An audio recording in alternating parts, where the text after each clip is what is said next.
Good afternoon. Thank you guys all so much for being here and bearing with us with our technical difficulties, but huge shout out to the tech team for getting all this happening. Yeah, for real. Okay, my name is Isabel Spence, and I would like to welcome everyone here to the Seattle City Council Candidate Forum on Disability Issues. This is so cool that everyone's here. Thank you, Sharon. Yeah, keep it going, keep it going. I'm a white woman in my early 20s with curly brown hair, and I'm wearing a black shirt and white slacks. I look excited and nervous. I'm so excited and grateful for this event. It's been such a great experience over the last 2 months. And I'd really like to thank every organization that has signed on to this event or contributed in any way. I work at Washington Civil and Disability Advocate with Conrad Reynoldson, my boss, and it's been an amazing opportunity to work on this project with WACDA over the last 2 months. I'd like to also thank the American Association of People with Disabilities, specifically their REV UP campaign, as well as, and we have a lot of coalition members, so if I forget anyone, I truly apologize, but I'd like to thank Disability Rights Washington, the Hearing, Speech, and Deaf Center, Seattle Culture Accessibility Consortium, the ARC of King County, Self Advocates in Leadership, otherwise known as SAIL, Do It, Age Friendly Seattle, the Here and Now Project, Disability Empowerment Center, the Alliance for Disability Law and Justice, Seattle's Disability Commission, the National Federation of the Blind, the Greater Seattle Chapter, the Mayor's Council on African American Elders, the Northwest Universal Design Council, and the Transit Riders Union. All of you guys contributed so much, so thank you.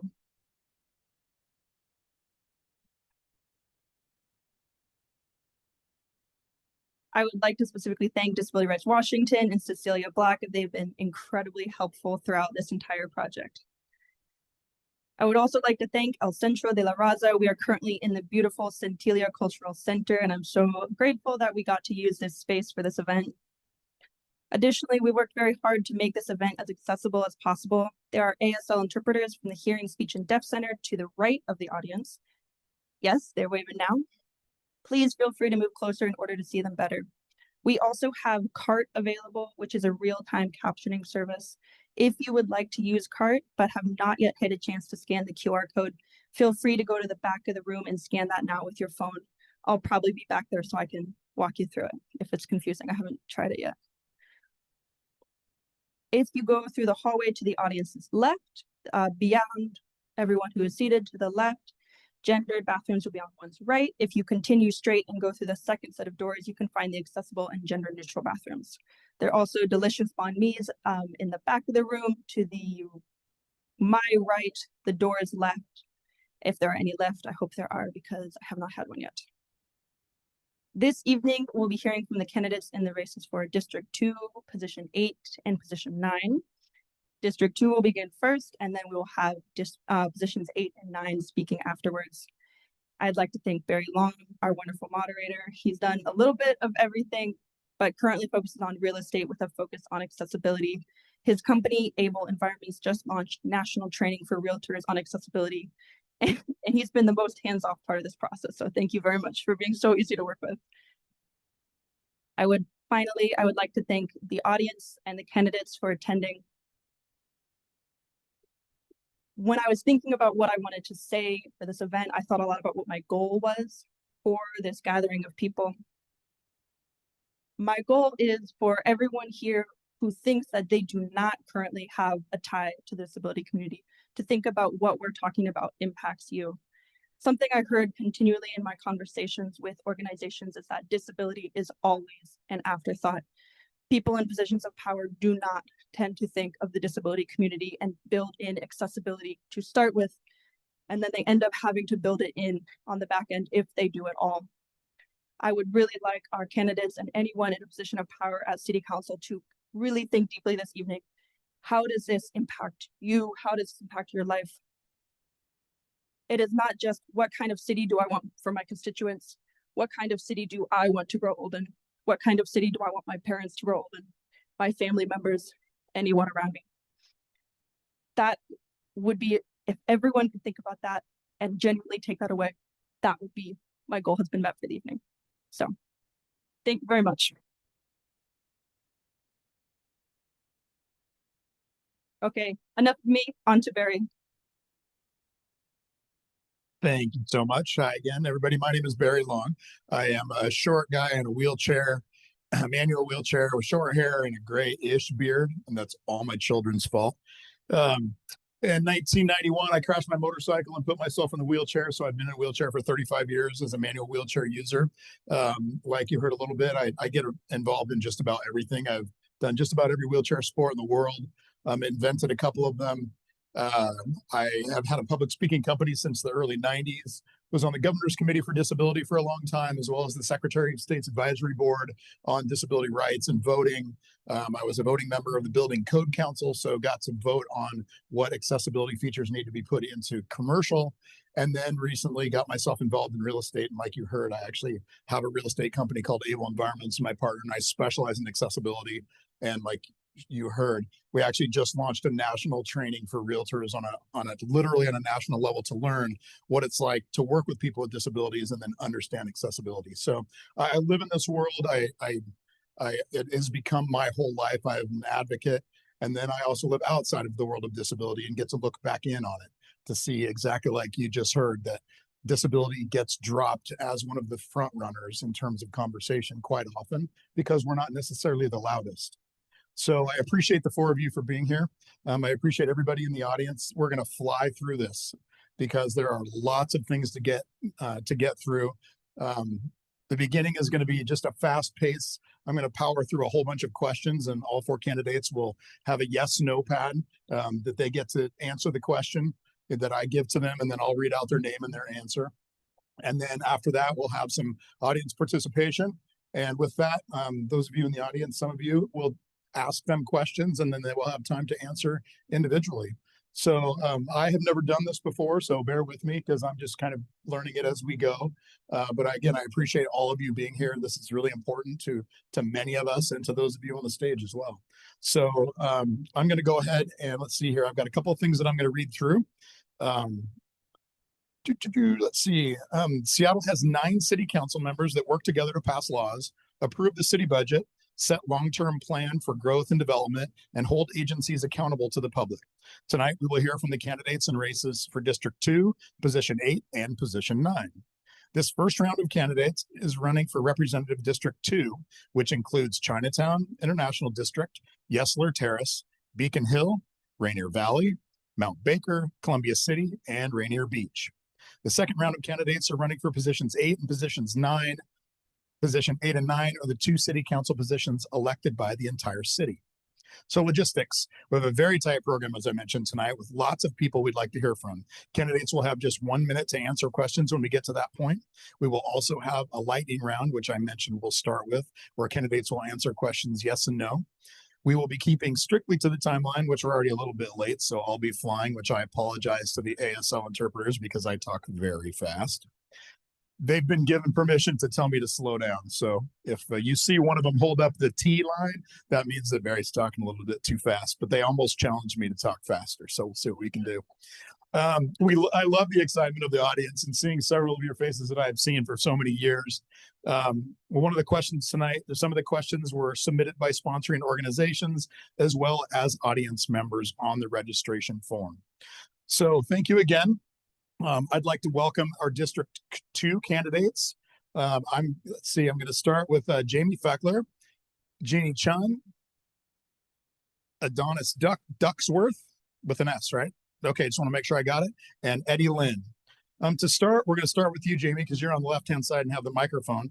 I'd like you to do just a quick introduction with your name, your preferred pronouns, and then do a quick visual for those who can't actually see the stage of yourself. Yeah, thanks. Jamie Fackler, he, him. I'm a white male, 53 years old, a big guy with no hair. And that's my wife's fault and my son's fault. I got blue eyes and a big smile.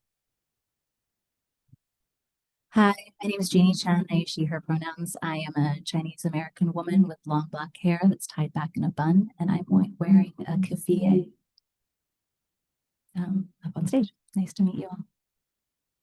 Adonis Ducksworth, he, him, 50-year-old black dude, black guy, black hair, about 5'10", identifies as a skateboarder. Yeah.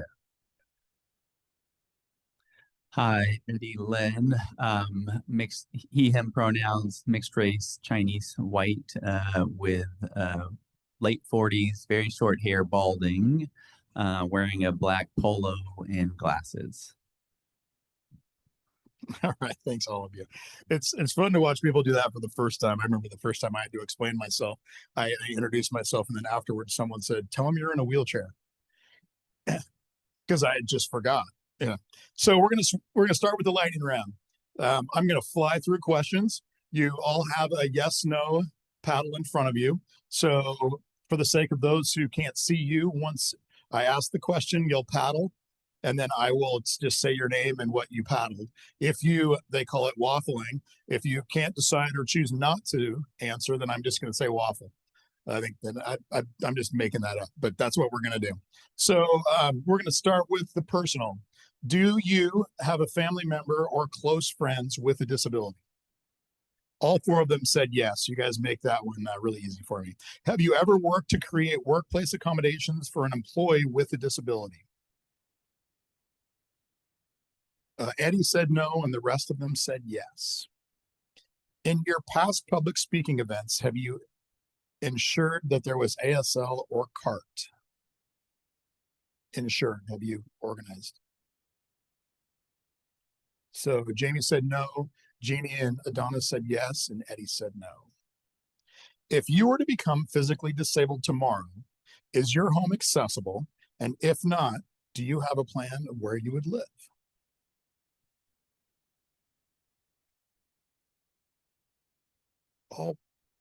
Jamie said yes, and the other three said no. All right. Have you ever coordinated care for a family member, friend with a disability or disabling medical condition? All four of them said yes. Have you ever tripped over a poorly maintained sidewalk in Seattle? All four of them said yes, and I said yes. And tripping is relative in a wheelchair, but I'm still saying yes. So all four of them said yes. All right, this one's titled Representation. A popular saying within the disabled community is nothing about us without us. Will you commit to appointing people with disabilities to city commissions, boards, and advisory committees that impact housing, transportation, public safety, and the arts and health? Jamie, Jeannie, Adonis, and Eddie all said yes. When people with disabilities are included, it is often a volunteer advisory role instead of paid decision-making positions. Would you support policies that make city employment more inclusive, such as an alternative and holistic applications, recruiting individuals with lived experience, or on-the-job support for candidates with disabilities? All four of them said yes and are nodding. Would you support city investments in job training, internships, and workforce programs specifically designed for people with intellectual and developmental disabilities? All four of them said yes. Now I'm going to move to infrastructure. Would you support requiring disability impact assessments for all major infrastructure or policy proposals, similar to how the city currently assesses environmental and social and racial equity reviews? Yes. You're getting a view on what the participation and the audience is interested in, aren't you? I wrote none of these, so it came from you. Blind pedestrians recently sued Washington, D.C. over its lack of accessible pedestrian signals, or APS. As of 2021, Seattle has APS at only about 21% of signalized crosswalks. The average cost of installing an APS is between $4,000 and $12,000. Will you commit to expand APS installations in high traffic and high need areas and involving blind and low vision pedestrians in the sitting process? All four of them said yes. 61% of Seattle streets are inaccessible. I might say more than that, but that's what the number says. 61% of Seattle streets are inaccessible. According to a 2023 audit, replacing all of Seattle's sidewalks would cost approximately $5.3 billion. The most recent infrastructure levy allocates $135 million over 8 years to repaving sidewalks. Would you support creating a dedicated funding source specifically for building and maintaining sidewalks? Yes. To all 4 of them, or from all 4 of them, excuse me. So now I'm going to switch to housing. In the first year of your term, you will finalize Seattle's biggest zoning reform for the next 20 years. Right now, most housing that must be accessible under federal and state law, like multifamily housing with 10 or more units, is prohibited in much of the city. And stacked flats face city and state policy obstacles to economic visibility. The urban villages, I just want to make sure I get this right before I read it, excuse me. The urban villages are one of the few new areas we are expanding accessible housing opportunities and creating complete, walkable communities in the proposed comprehensive plan. Question: do you think there are too many urban villages in Mayor Harrell's proposal? I get a 4 no's. Do you think more urban villages should be added to Mayor Harrell's proposal? We get 4 yeses. The comprehensive plan also proposes new multifamily housing along transit corridors.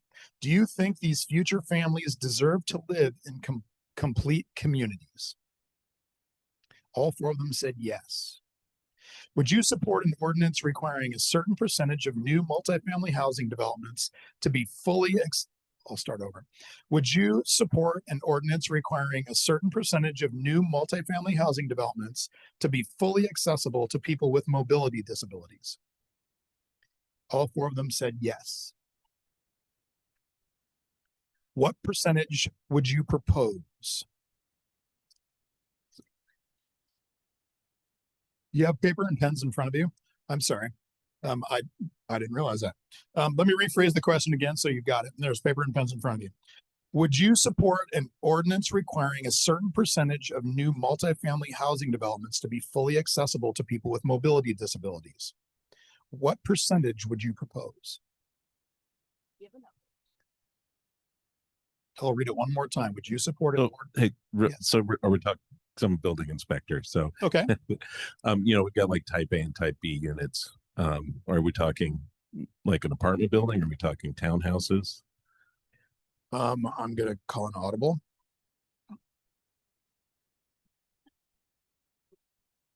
I would say both.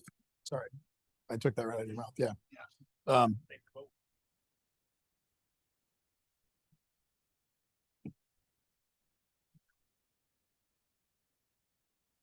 And we realize that you don't have experience in this specific thing, but so Jamie said 25, Jeannie said 10, Adonis said 25, and Eddie said between 5 and 10.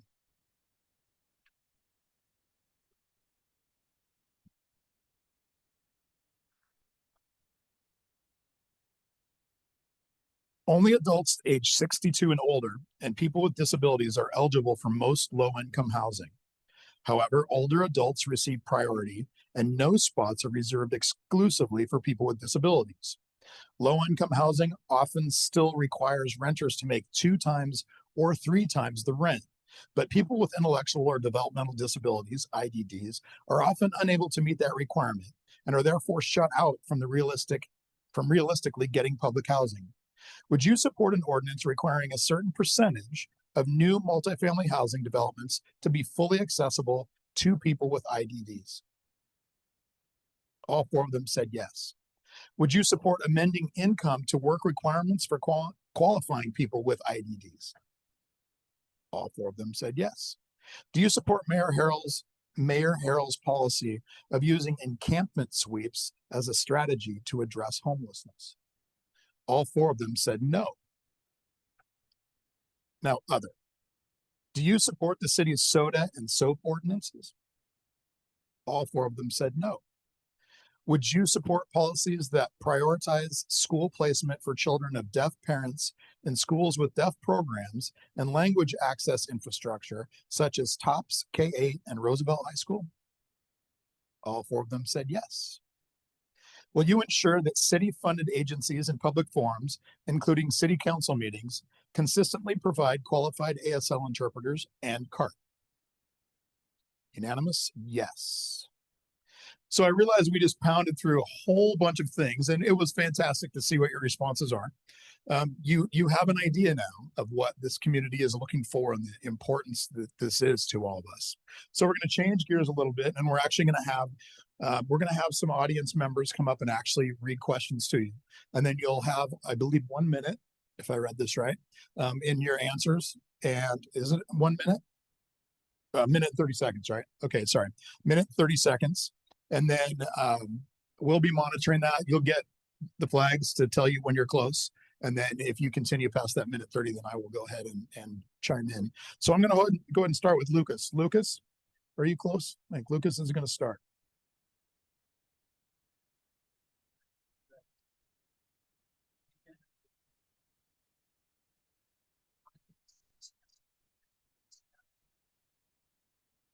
Can I actually have him start over with the microphone? You want hold? Yeah, thanks.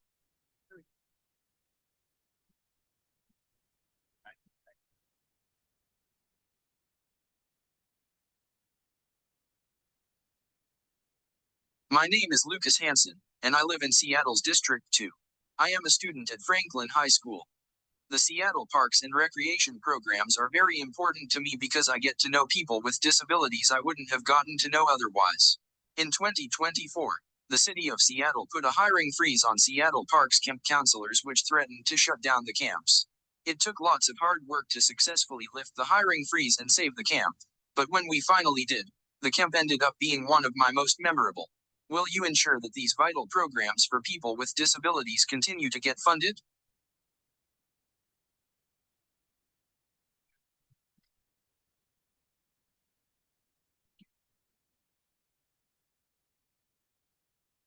Jamie, I'll start with you. You have the mic. Yeah, thanks. Yeah, this is real important to me being a city Seattle worker, and I'm also a shop steward with my union Protect 17, and a member of the contract action team. So that's a group that helps support the bargaining team and bargaining a fair contract.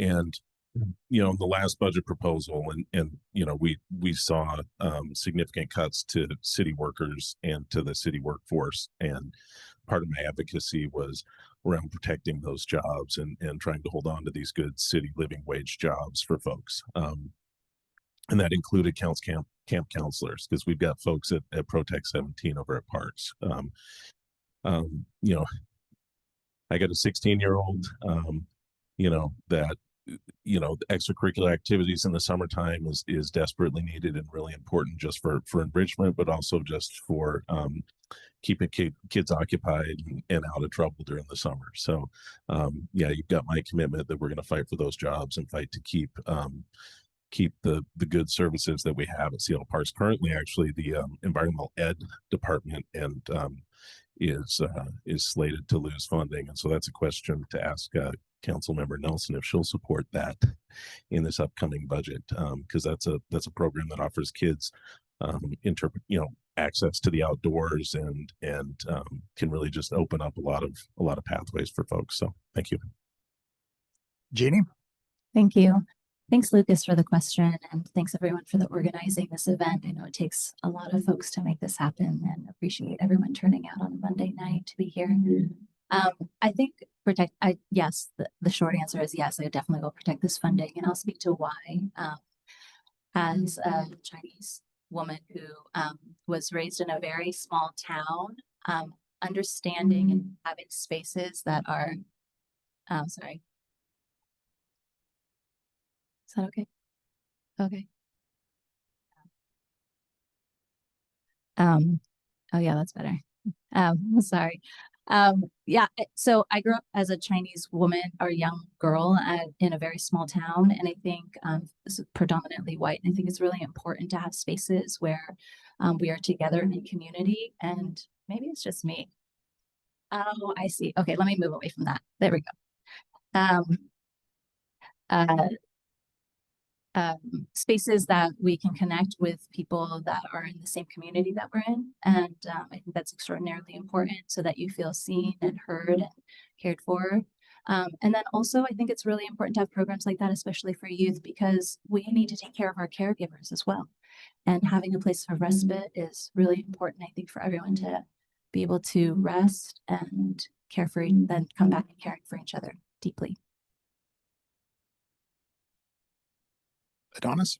Okay, so yes, the answer is yes.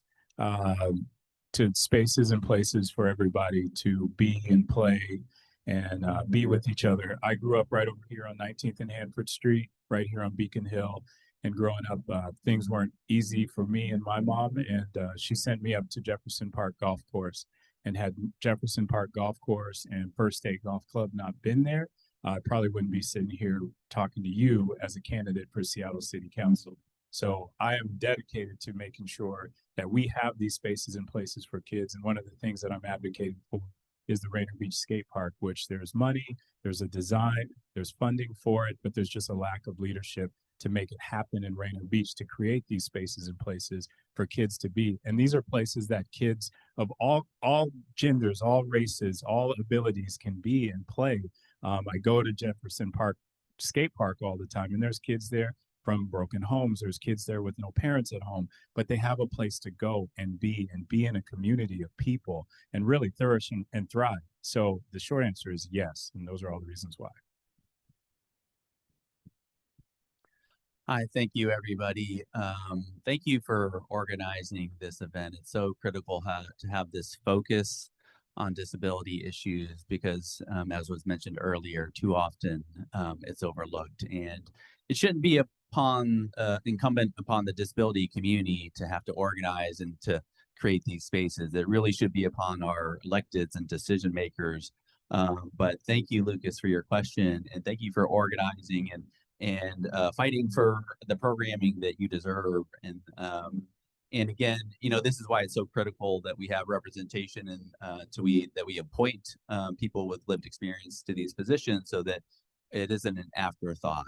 And there was just a story recently about the wonderful new waterfront park, but unfortunately, it is not accessible. And I'm not sure why that happened in 2025 with this, wonderful new park. But again, it's just another terrible example, and just another reason why we need to make sure that we are supporting the organizations that are doing this work, that we are appointing, I would love it if we made it more accessible for people to run for office. It's not easy to run for office. We don't see a lot of people with disabilities running for office because of the barriers. We know there's just barriers in every aspect of life, and running for office is one of them.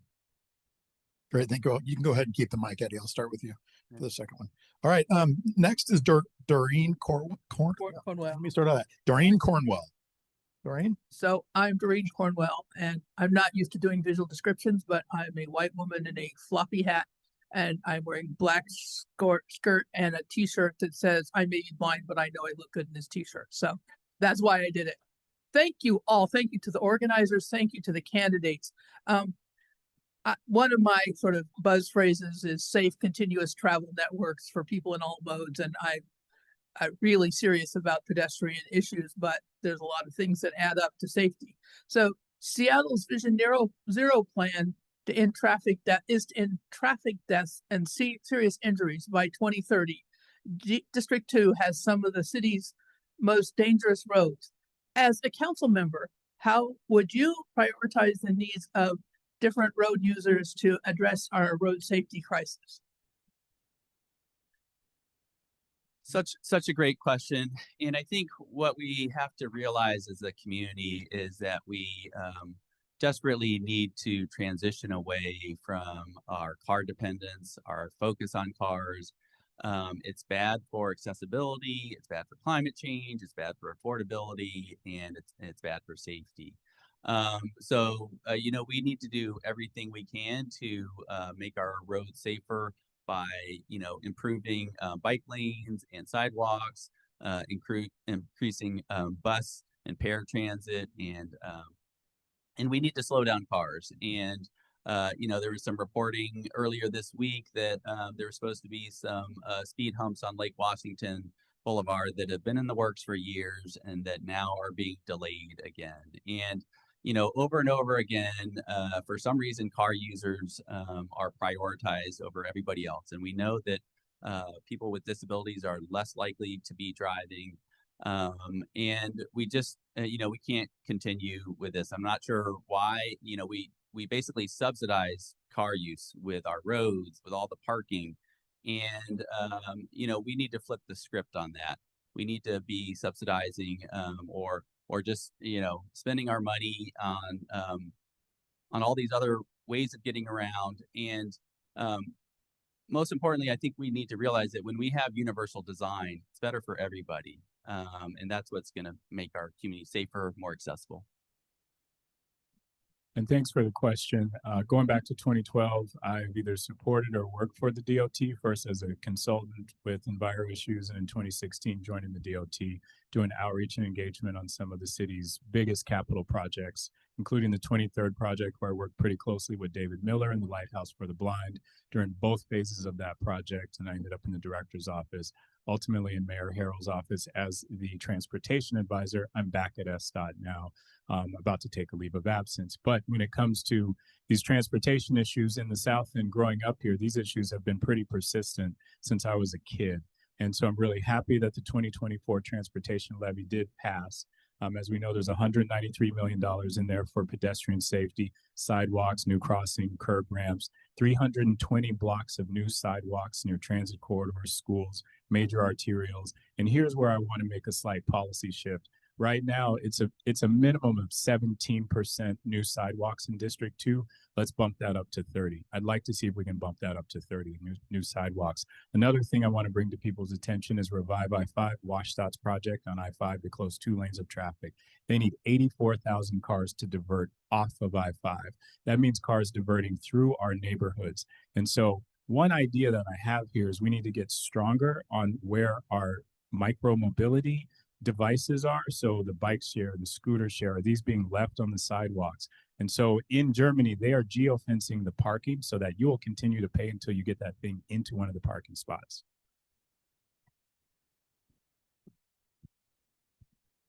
Jeannie? Oh, yeah. I think that Jamie also recommended that I hold it in a different way. I was trying to hold it like a rapper, maybe. I don't know, karaoke star. That's how I'm used to doing it.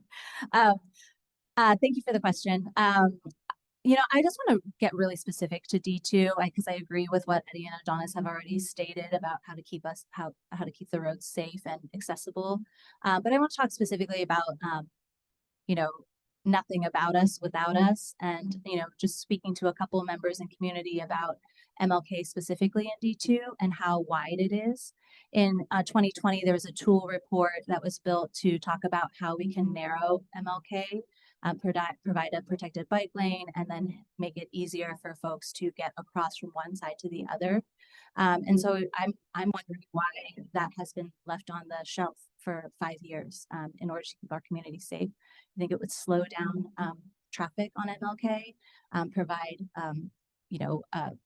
help reach our climate goals by, putting the bike lane in there, and also just slow traffic down in general on MLK. So looking at measures like that really specifically for D2 to protect folks and get us to that goal of 0. Yeah, thanks. I don't know about you guys, but I'm sick of having to sue for our rights. As a city of Seattle's in a consent decree over curb crossings and basically ADA accessibility. They're also in consent decree with policing, and they're in consent decree over wastewater, right? So we've got a problem, right, in how we address things. you know, Donna's talked about Lighthouse for the Blind and the 23rd Avenue Road project. While that project was going on, they shut down Route 4. And that was a bus that served Harbor View, Queen Anne, and folks living at Lighthouse for the Blind. And I lived on that bus route. So I organized neighbors, and we circulated a petition and fought to keep that bus route open permanently. We weren't successful in keeping it from being shut down, but they at least acknowledged that they need to provide a shuttle. And then that bus didn't go away, right? You know, I think that you know, Jeannie talked about MLK. That's MLK and Rainier. Road safety is a big concern for me. I've been hit as a pedestrian on Rainier, and fixing our light rail stations, our unsafe light rail stations, in on MLK in the Rainier Valley is top priority for my campaign. We need guards that prevent pedestrians and folks in wheelchairs from being hit by those trains. Full stop. You know, so we need to take pedestrian safety, and that's, you know, that's folks with disabilities too, as it should be a paramount duty of ours. Thank you. Thank you. Okay, the next question, Christina, I'm going to let you pronounce your last name because there's no way I'm going to get it right. Actually, it's Cynthia Coffin. Oh, My Cynthia. name's Okay, go ahead. Coffin. I'm in District 6. I'm wearing a pink shirt with white flowers, different patterns, and with gray jeans and blonde hair and Caucasian. And I have a question. How will you work to ensure that there is more accessible low-income housing in Seattle? I actually live in low-income housing. I've been in low-income housing since 2012. And I even get calls at my job all the time about finding accessible housing. There's just not a lot out there.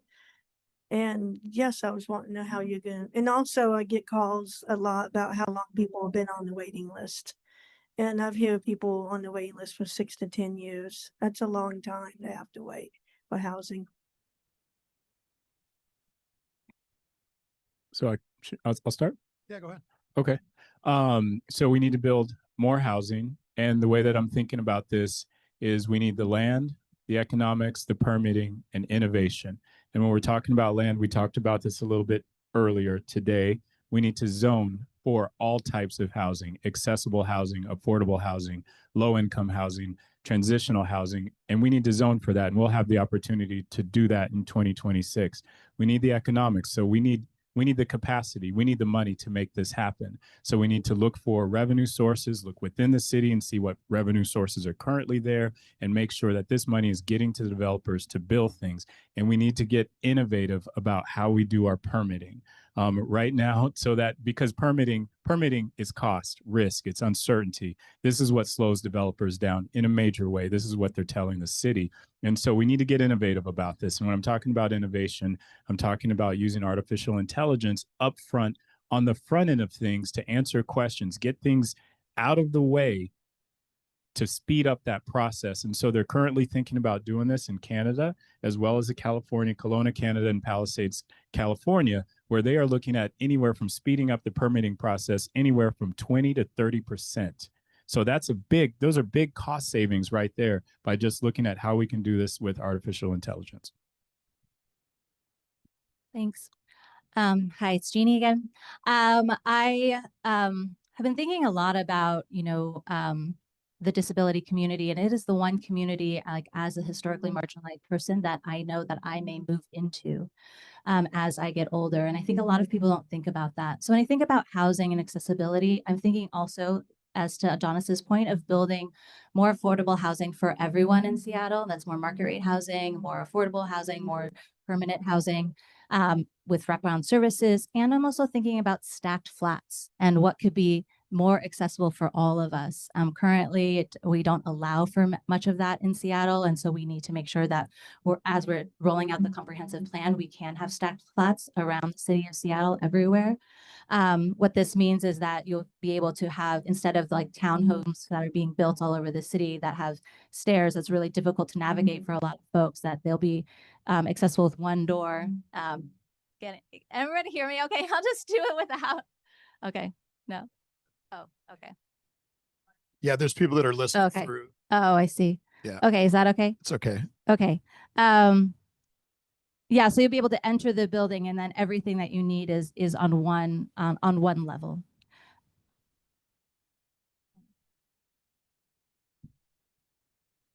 Yeah. Can you hear me? Yeah, we can hear you. Okay. Yeah. So. Hard to hear up here, but you can hear it. Oh, okay. Fair enough. Fair enough. Yeah. So building inspector, worked as a carpenter for 20 years prior to working for the city for the last 10. And so, I walk and inspect these buildings every day as my job. You know, the mid-rise buildings by their design are significantly more accessible, right? We've got elevators, we have ADA requirements in these multifamily buildings. And honestly, that's what we need more of in the city. And we need them in great places like parks, near transit, near schools, where we have these great civic investments already, right? So that's in part why I get some real objections to this comp plan, because it doesn't increase some of this mid-rise zoning around those great assets. A big part of this to me and why I got into this race was the social housing initiative, Prop 1A. I worked to get out the vote for I-135, and I worked hard to get out the vote for Prop 1A, where we voted to tax wealthy corporations to build affordable housing for everyone. And that's going to be accessible housing, right? And those are the types of programs where we address wealth inequality, which is the biggest issue in our community, and provide affordable housing for folks of all income levels, because that's where that wealth inequality is felt the greatest, is in housing, and we do it with union built jobs. And so for me, that's a big part of why I'm running.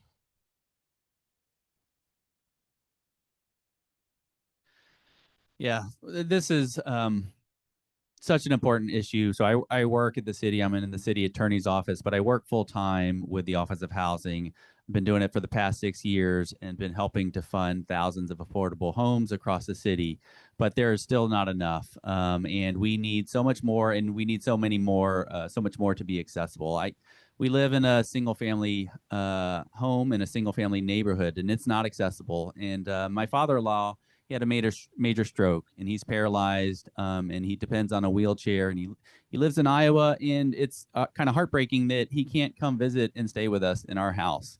And it really impairs our ability to spend time with him. And, at some point we might need to take care of him, and we're not going to be able to do so in our home. So we need to have more multifamily housing throughout the city, not just on arterials. We need to have stacked flats. And we need to not require parking, which is basically subsidizing cars and making it more expensive to build. And we need to have we need to have people with disabilities at the table, helping us to decide, what types of zoning regulations are going to be most impactful, and what type of a city do we need to be planning for in the future? Okay, I see my time's up. Thanks.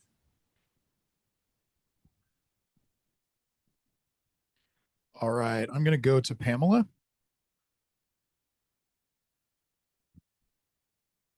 Hello. Thank you, everyone. And it's nice to be here. My name is Pamela Williams, and I serve as the chairman for the Mayor's Council and African American Elders. And I also am the regional long-term care ombudsman for King County. And in both of my roles as the chairman and as well as the ombudsman, I see many issues related to family members lacking the resources from Medicaid to support their loved ones living at home. Most older adults needing services funded through Medicaid live with their working adult children who cannot afford to quit their jobs and often rely on government funding for caregivers. Families frequently reach out to church members or neighbors for support with their older adults, and in many cases, adults are neglected or forced to enter long-term care facilities. So my question is, the federal government recently reduced federal funding for Medicaid, a legislative decision that will disproportionately impact people with disabilities. In your capacity as a city council member, how would you support older adults and people with disability who rely on Medicaid funded services? Thank you. Thanks so much for your question. And more importantly, thank you so much for your work. Appreciate you. As a person who, when my grandmother, she was a double amputee due to diabetes, and my family in Erie, Pennsylvania, wanted to put her into a long care term facility, and I said absolutely not. This is a woman that's been caring for us for decades and 2 generations of people, and so I moved to Bethesda, Maryland, to help care for her with my aunt, and we were really fortunate that we were able to do that and combine our families in order to share the responsibilities of caring for my grandmother. And so it's deeply personal for me to make sure that we have support systems for folks as they get older. I think that with the federal cuts, we need to be really looking at other ways that we can find revenue streams to protect these really important services. And so one of those things that I've been working on recently is with Councilmember Rink. She's introducing a ballot, or is hoping to introduce a ballot measure to raise progressive revenue through changing the B&O tax on large corporations.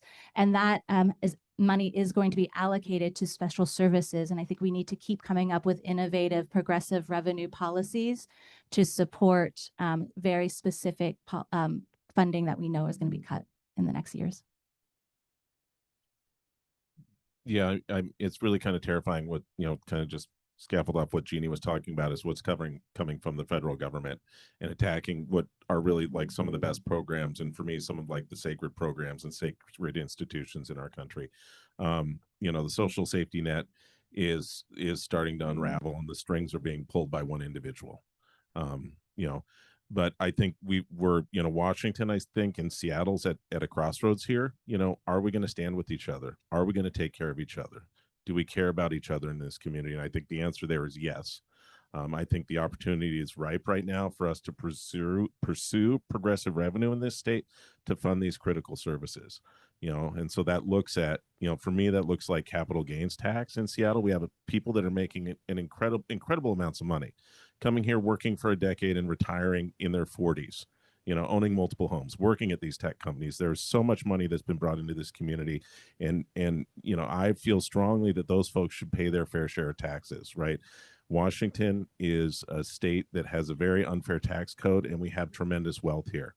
And I don't feel like our current economic system is representative of my values or our community values. So we need progressive revenue. We need to pursue an income tax in this state, and that's going to be pushing the state as part of our legislative agenda to get there. And we can sell it to Eastern Washington that, look, the West Side, Seattle's going to pay the bulk of the taxes in this state, so.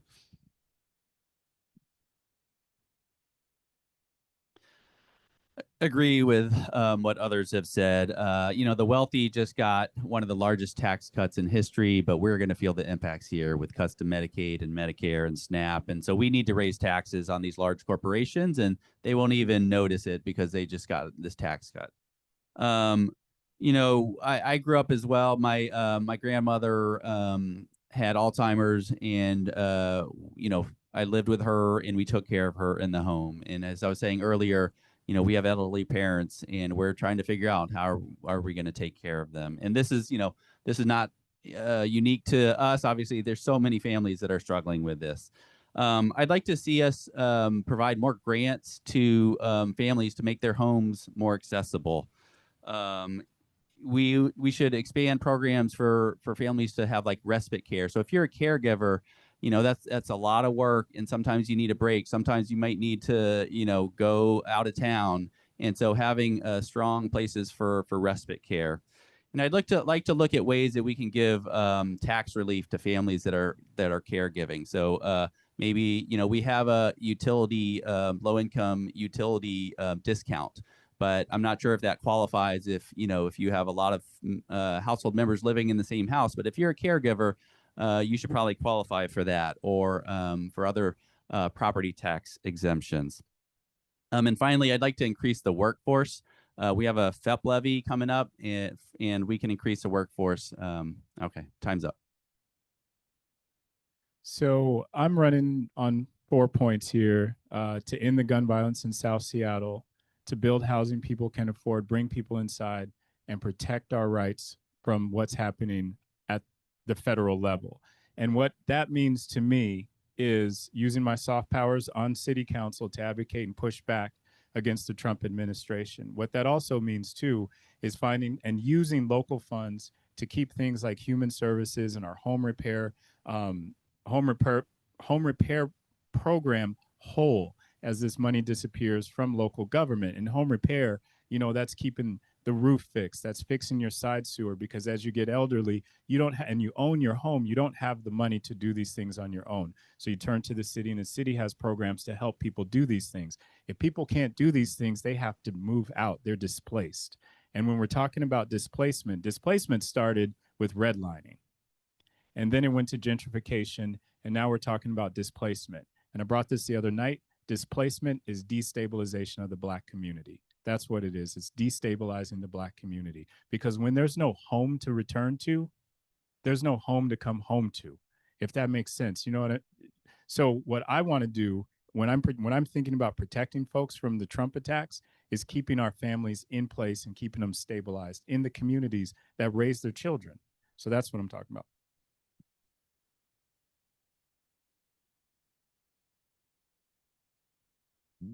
Cheryl? Good evening, everyone. I'm Sherry Pirazzoli. I am president of the Hearing Loss Association of America, Washington State Association.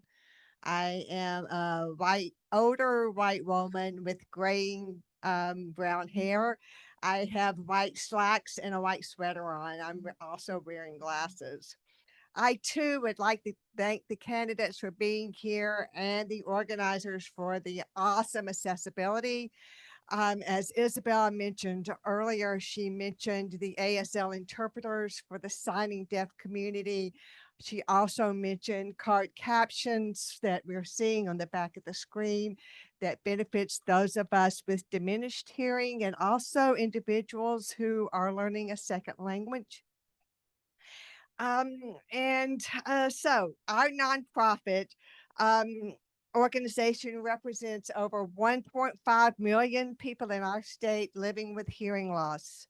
That number often surprises people because it is invisible and it is stigmatized. The other thing that many of you may not realize is that for many people in the disability community, hearing loss is a secondary disability. Hearing loss is a little different from being deaf. Hearing loss gets a wide spectrum from those who are just starting to lose their hearing to those who have profound deafness. Yet, even though hearing loss is covered by the Americans with Disabilities Act and the Washington State Disabilities Act, too often there are no accommodations. One of the accommodations that I would like to mention, in addition to the CART and the ASL, is audio accessibility. So I'd like to thank each of you for speaking into the microphone, because that is sending your voice directly to my hearing aids through the hearing loop. That is a huge accessibility feature. So my question is, so if elected, what will you do to ensure hearing access and accessibility in all forms in the arts and culture sectors? You go, Jimmy. You've got it. You've got it.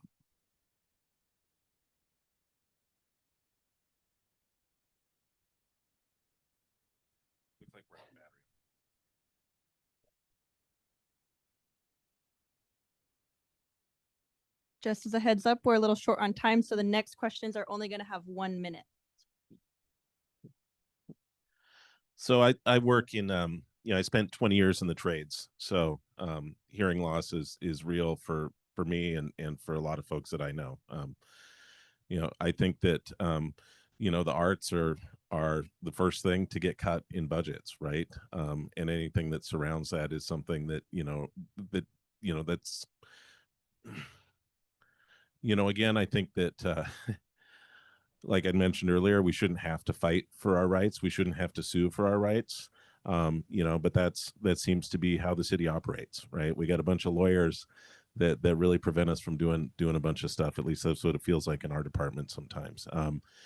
So it's this kind of advocacy. I think that if we don't have those things in arts communities, we should absolutely have them, and that should be part of the funding for the 1% for arts, is to actually make it accessible, right? So we've got that 1% for arts.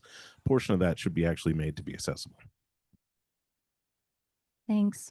Thanks, Sherry, for the question. I used to sit on the boards, and it's really funny to say, but arts accessibility is extraordinarily important to me. We always try to reach out to folks if they had accessibility issues so that we can make sure that people could see the shows and enjoy the performances that they were a part of. So that was sometimes providing ASL interpretation, sometimes it was providing large font programs so that people could see them.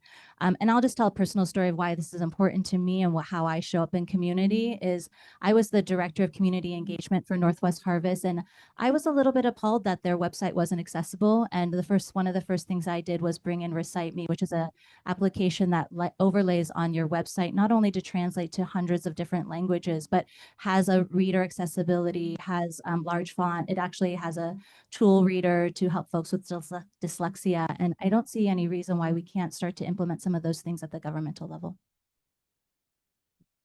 So I've been doing this work going back to 2012. Outreach and engagement has been my professional career for the last 13, 14 years. And I've designed, planned, and implemented hundreds of community public participation events. So we're talking open houses, design charrettes, and at almost all of those, we always plan for having ASL, and then also getting information to people soon and early so that they can digest it and come back with questions, as well as having translation at the events. I think I'm the only one up here who is certified by the International Association of Public Participation, but of public participation. So like this has been the work that I've been doing my whole entire professional career, and it's the work that I will continue to do when I'm on the city council. I think there's two key parts to it. Is number one is funding from the city to help. I mean, we have a lot of arts programs that are struggling, just like so many of our human service providers, our cultural institutions, because of just the rising cost of everything in our city. And so too many of our organizations are struggling, and they're cutting corners. And my guess or my hunch is that accessibility is not, unfortunately, always their top priority or top of mind. Is kind of getting back to the first statement. And so the city really needs to be a leader in making sure that these organizations have the funding, making sure that we're working with the arts community through the Office of Arts, educating how important it is that when they're putting on performances, when they're having events, that accessibility absolutely needs to be a priority, and that the city can make it funding through taxing the wealthy. Eddie, go ahead and keep the mic. Okay. I'm going to offer up all four of you 30 seconds to close, if that's all right. We're at that position now where we've actually, I'd rather us run over a little bit. So Eddie, go ahead. 30 seconds for you. Your closing statement. Thank you again, everybody, for being here and for the focus on such a critical topic. One thing that we didn't delve into that much, which I would like to, we also know that the homeless population is disproportionately people with disabilities. And that is my top focus, is to have housing options of all types and to do so much more to help people off the streets, but also to prevent homelessness in the first place with stronger renter protections and rental assistance. And time's up. Okay, thanks. Thanks, Eddie. Adonis? I'll just say thank you for this opportunity to be a part of this forum. I truly am blessed and honored to be running for city council and running for the district that literally raised me as somebody who grew up around the corner. And now here we are sitting at El Centro de la Raza, looking to take it to the next level. So I really would appreciate everyone's support. If you have any questions, you can go to my website, adonis4seattle.com. Hi. As a person that does not have a disability, I want you to know that I am here for you. Happy Pride, by the way. I just recognized I didn't say that earlier. And I am a very inclusive person. I want to bring everyone with me. I am here because I see people that don't have a voice at the table, and I want to be that person for you. And I would just say we can't know everything, but I would say look at my Instagram. I think I'm the only candidate up here that has image descriptions on my captions, and I think that might speak something to about who I am. Yeah, thanks. Really honored to be here and in this race with such great people. All of these candidates are great people.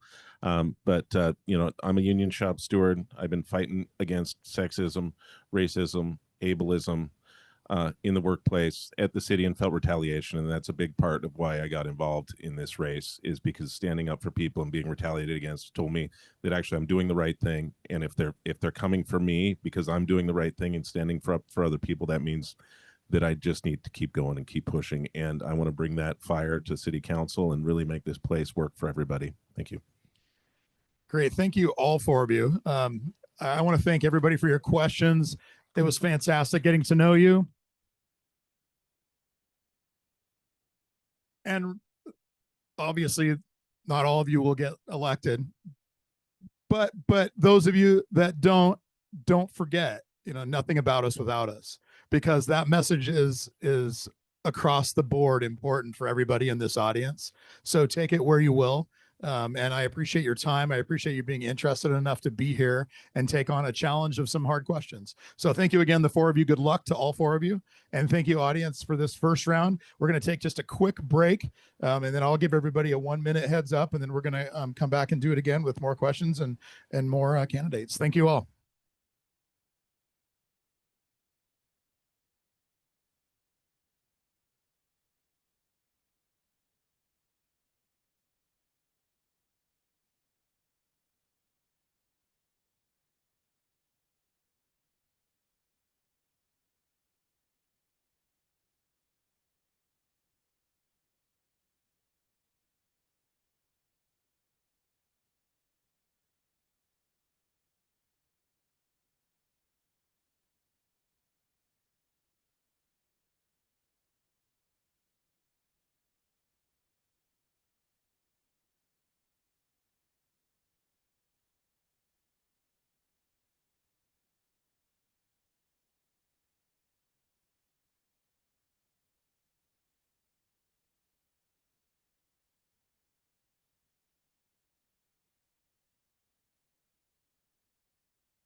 All right, everybody, go ahead and start getting towards your seats, please, and we'll get started here in just a couple of minutes. We'll get started in just a couple of minutes, please.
All right, everybody, let's go ahead and find your seats, please.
All right, everybody, those of you that are outside, come on in.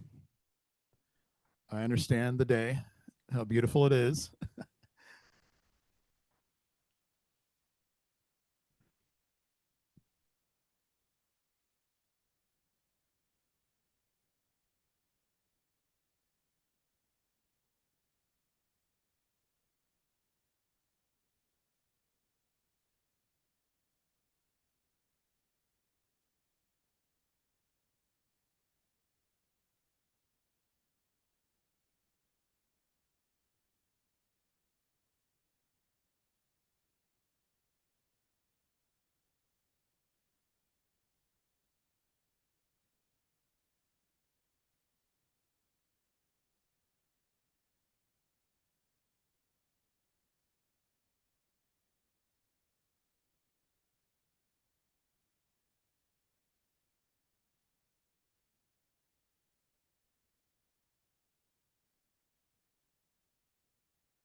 All right, everybody, we're going to go ahead and get started.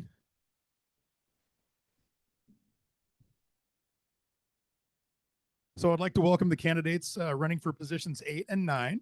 The Seattle City Council has 9 seats.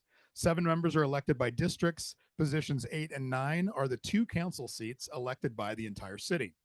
So to start us off, I'd like you to quickly introduce yourself with your name, position you're running for, preferred pronouns, and a brief visual description. Does anybody holding the mic? We'll let Dion go ahead and start with you, please.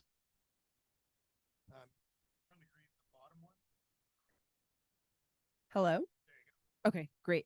Hi, everyone. Thanks so much for having us. My name's Dion Foster. I use she, her pronouns, and I'm running for Seattle City Council position 9. I'm hoping that you can hear me. I know there's some mic problems. It looks like it's doing okay.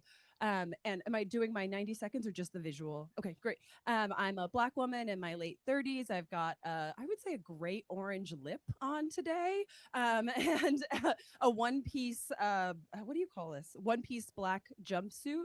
I have dark black hair, and my hair is tied back.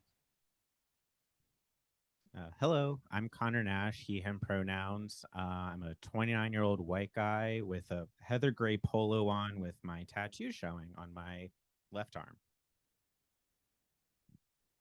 Good evening, everyone. My name is Sarah Nelson, and I'm running for position 9 re-election. I am wearing my pronouns are she, her, and I'm wearing a green shirt with a brownish vest, jaw length, gray and gray or hair.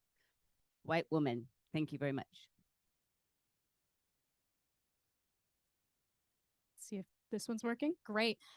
Good evening, everybody. My name is Alexis Mercedes Rink. I use she, her pronouns, and I'm running for re-election for the office of position 8.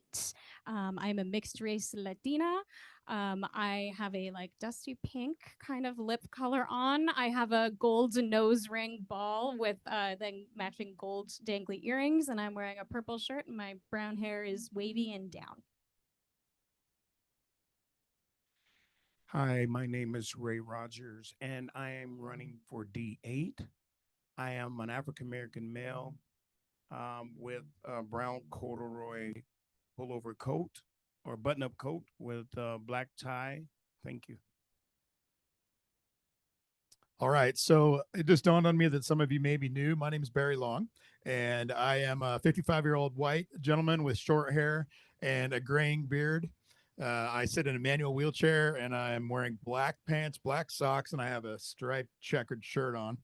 I have been in a wheelchair for 35 years. I crashed my motorcycle back in the early 90s, so have been an advocate for the disabled population for a long time, and was asked to be a moderator here today, which I appreciate the opportunity.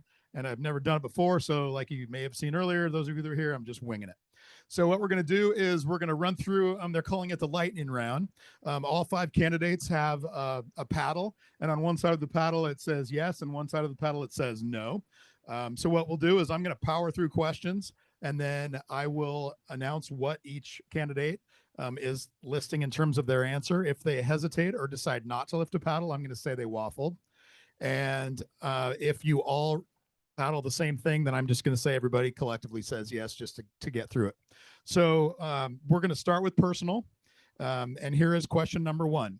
Do you have any family members or close friends with a disability? We have all 5 said yes. Have you ever worked to create workplace accommodation for an employee with a disability? All 5 of them said yes. In your past public speaking events, have you ensured that there was ASL or CART available? Have you done it before? Connor says no, and the rest of them said yes. If you were to become physically disabled tomorrow, is your home accessible? And if not, do you have a plan of where you would live? All 5 of them said no. Have you ever coordinated care for yourself, a family member, friend with a disability, or disabling medical condition? Connor said no, and everybody else said yes.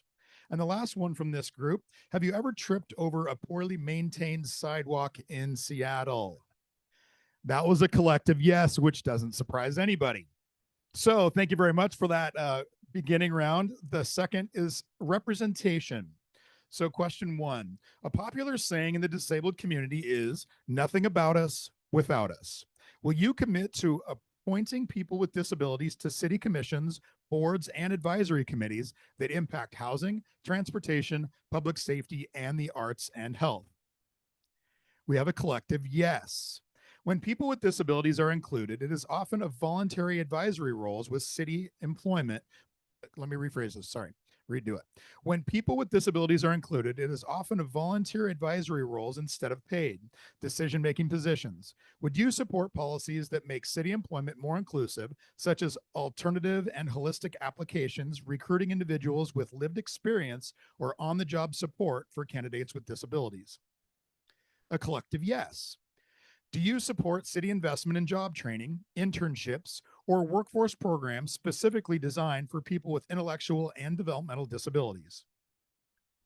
And all 5 said yes. So we're going to move now to infrastructure.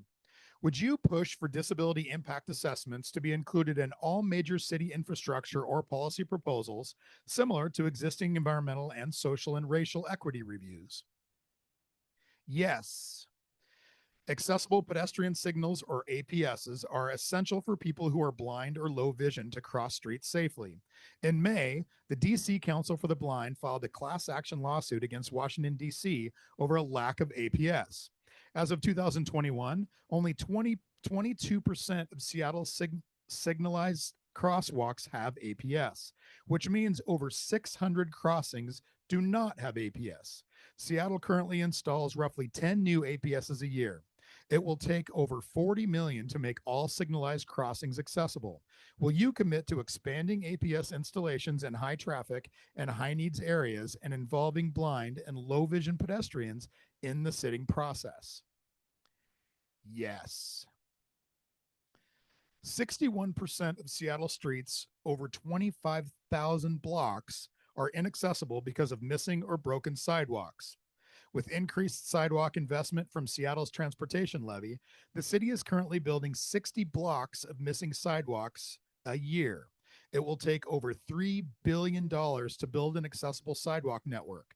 Would you support the city in establishing a new funding source restricted for sidewalks? A collective yes. So now we're going to move to housing.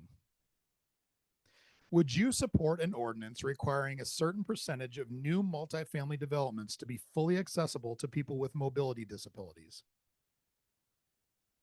Yes. What percentage would you propose? Let me rephrase the question or repeat the question, or you already have them written out. Look at a couple of you.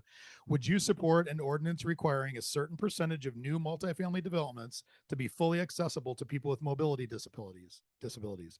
What percentage would you propose? You have a pen and paper in front of you.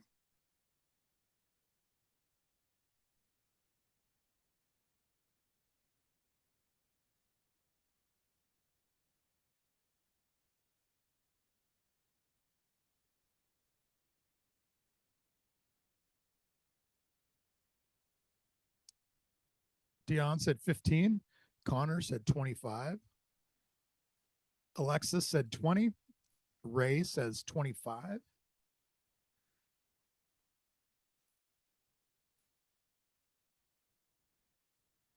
You're good. Percentage.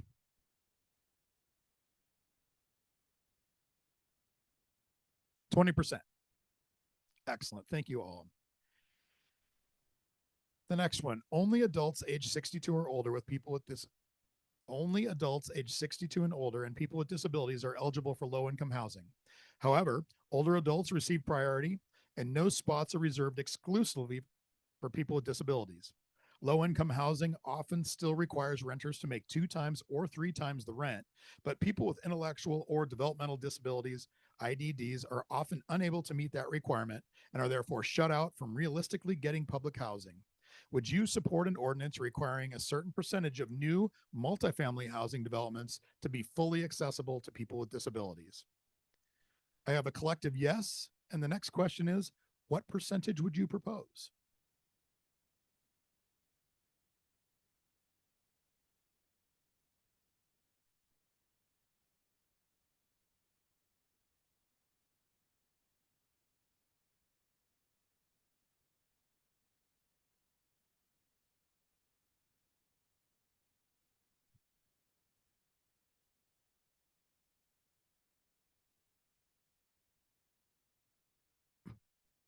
All right, when you're ready.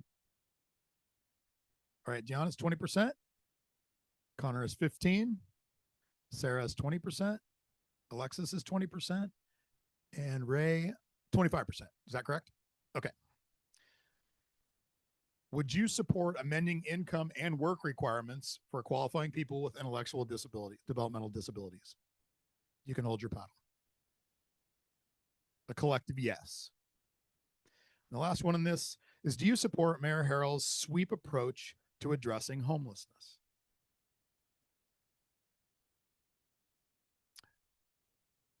Dion says no. Connor says no. Sarah is waffling. Alexis says no. And Ray, is that a yes or are you waffling? Waffling? Okay. Waffling is an answer. All right, we're going to move on to other. Do you support the city's soda and soap ordinances? Sarah and Ray. Sarah says yes. Alexis, Connor, and Dion said no. And Ray, are you waffling or is that a yes? That's a yes. Okay, got it. Sorry, you were shaking your head back and forth, so I wanted to make sure I got it right. Have you ever organized caregiving for yourself or a family member?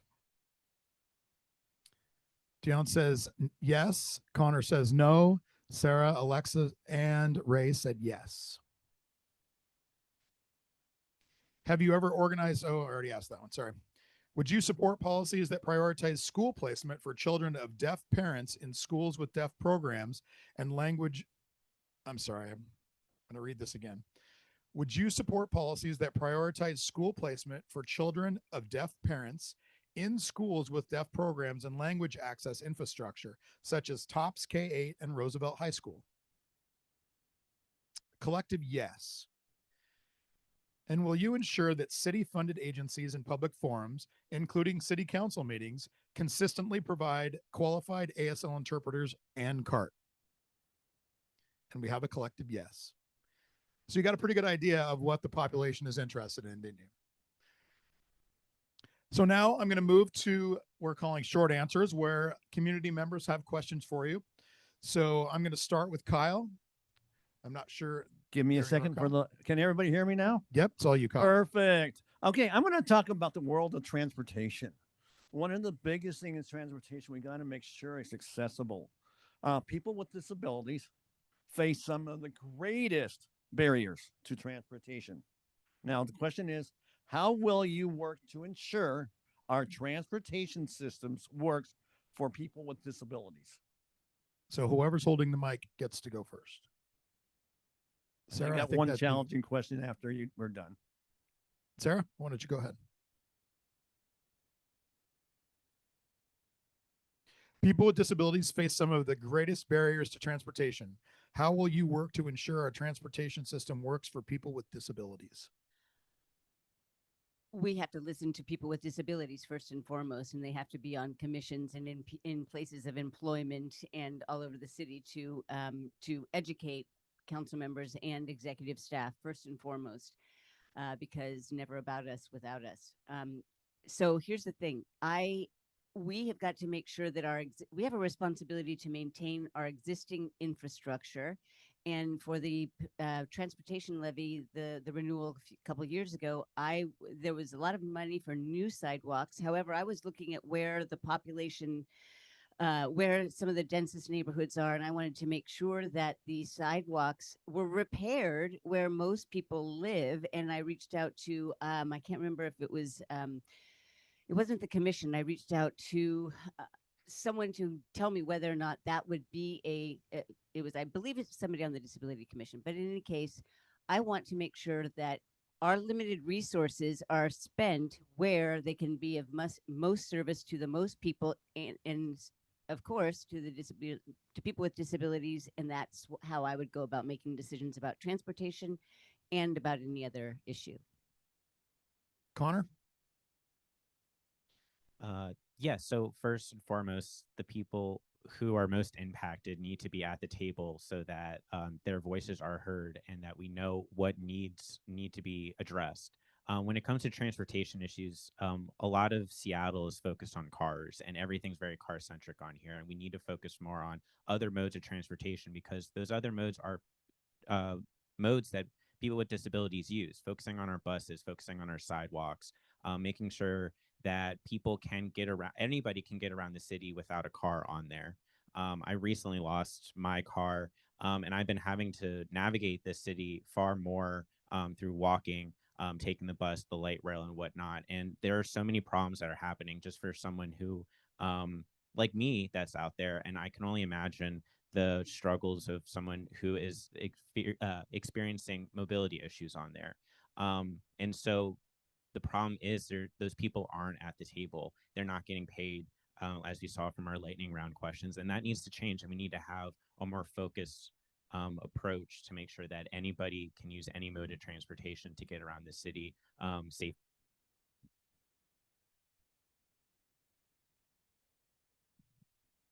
Dion? Hello. Okay. I'll echo what other folks said in terms of collaboration, connecting with people. I think it's about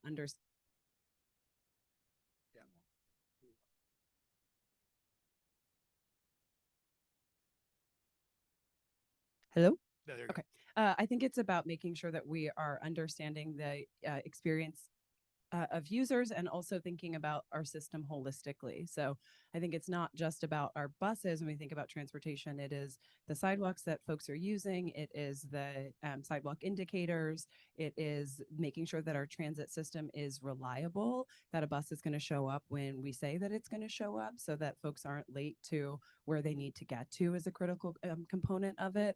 I think it's also not just our bus system. I think it's about also things like where we have loading zones. If you are using a chair, you've got to be able to get your chair out of the car. I think it's also about our accessible sidewalks. So for me, I want to be able to think about that system holistically and make those improvements, not just saying on the bus, but also in the system as a whole. Right. I agree likewise. As a person who drives and rides the bus, it's very imperative that we have those who have those mobility disabilities at the tables where decisions are made. How is it that we can make these decisions without them in mind?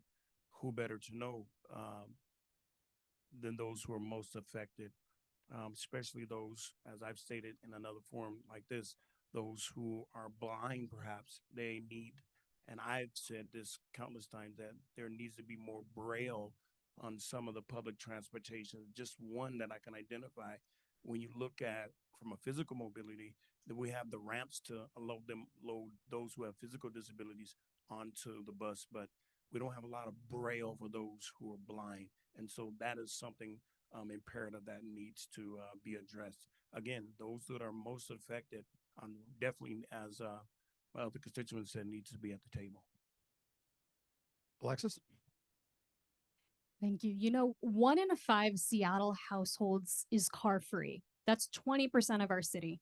And we know that people living with disabilities are disproportionately more likely to be also car free. And so I'm proudly the only car free member of council and experience day to day the realities of needing to use our transit system and what that really means. And so to echo what many folks up here have voiced, making sure that people living with disabilities are at the table from the design process to implementation.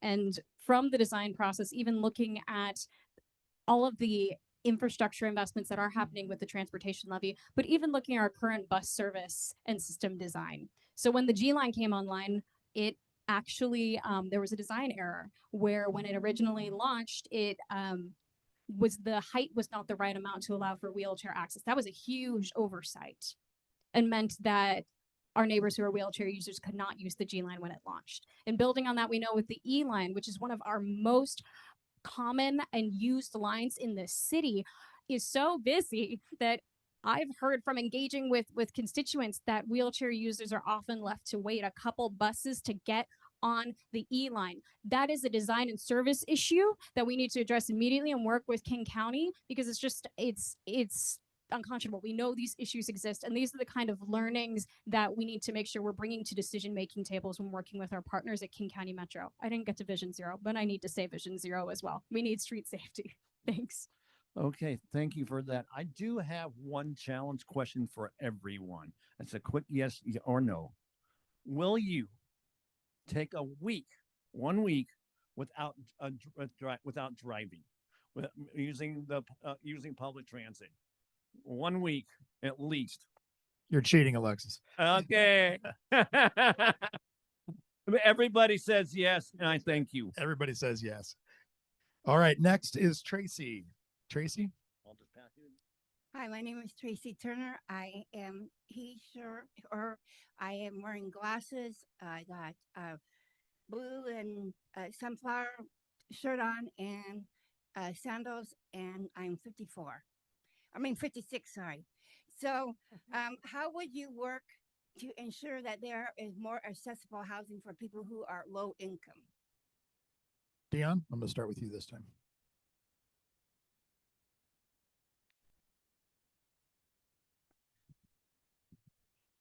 Now? There you go. You got it. It's me with the mic.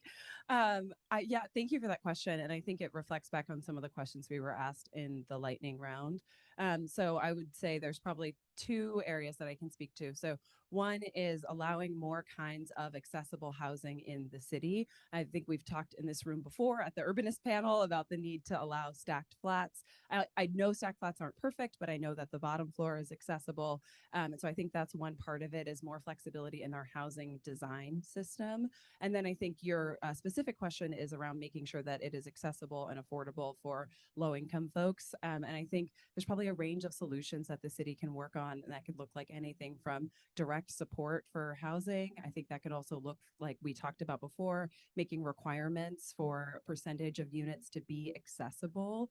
So those to me seem like the closest solutions, but I'd also be happy to partner to talk about what are other opportunities that we have to expand from there. So to increase the supply of affordable housing, we need to be making sure that the affordable housing providers are well funded, and that does start with the social housing developer.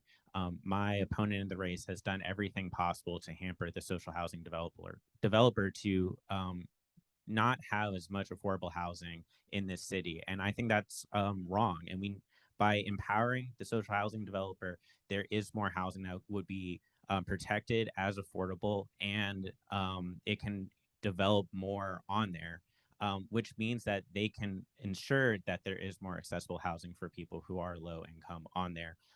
We also need to change what happens with the mandatory affordable housing program, because many of the developers are choosing not to build affordable housing but pay the fine for it. And so we need to either increase the fine so that more money is going into affordable housing projects, or require them to be building that affordable housing on there. There's many different solutions that can go to this problem, but hampering our developers that are there to create affordable housing, that's not the way to do it.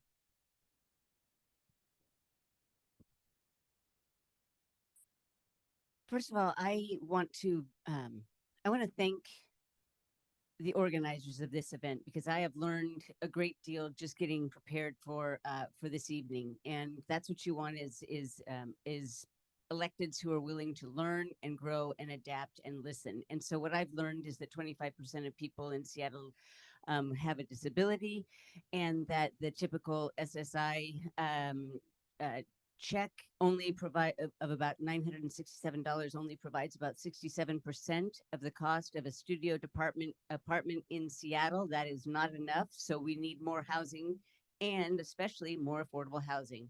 I understand that. For the, I do support the proposed comprehensive plan update. I do also have a series of amendments that do that seek to incentivize. Well, I'll just basically call it an affordable housing bonus expansion plan. It's about 5 or 6 amendments that will incentivize the creation of more affordable housing in missing middle, and also allow for things like more floor area ratio, things like that. But here's what I will say is that the devil is in the details when it comes to policy and the minutia of what we, what the laws that we pass have got to be. We have to pay much attention to the details, and again, don't just write something and give it out for input, but make sure that someone is helping you while you're going along from the disability community, that it will benefit.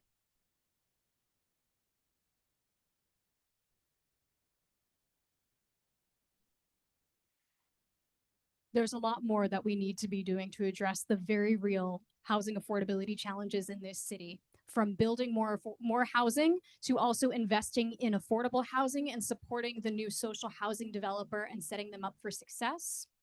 That, paired with the fact that I'm extremely worried about the impacts of Trump's big betrayal bill and what it means for many people in the city and across the country, especially those living with chronic health challenges and those living with disabilities. And so of the affordability challenge by being able to build more housing is important. And we have an opportunity to be really creating a plan for how we're going to bring online more housing with the comprehensive plan. And I'm proud to say that my office has met with Disability Rights Washington to inform and make sure that we're engaging at the onset. But I also want to note that this, when we're talking about design, it can't just end at ADA accessibility. We need to be moving towards universal design and how our buildings support aging in place. And I'm proud to say that during the most recent state legislative session, my office was advocating for, to our entire state delegation, a bill that was called an elevators bill that would have supported the onlining and being able to bring online more elevators in residential buildings to be able to accomplish just that, to be able to accomplish and complement the stacked flats approach that we're going to push for in the comprehensive plan to make sure that more units that are coming online are able to truly support people aging in place. Thank you. Awesome, thank you. Particularly, I real quick was homeless, and in my transition from homeless, I had to stay in some transitional housing as a direct result because there was some funding that was available. I believe what was very helpful or will be very helpful is some incentives for developers to not only to build but to offer affordable housing in spite of the hardships and the problems that we're faced with when it comes to homelessness. I believe that if there's some more incentives, and we have some that are in place, but I'd be willing to revisit what is at stake here. Again, we have homeless at a rampant rate, and there's no quick one answer as it relates to it. It's going to take some getting back to the table and look at what's working and what's not working. But as a person who has come through transitional housing and live in affordable housing, it's very imperative that we learn to build, and those staff flats going to be very, very important. Thank you, Pamela.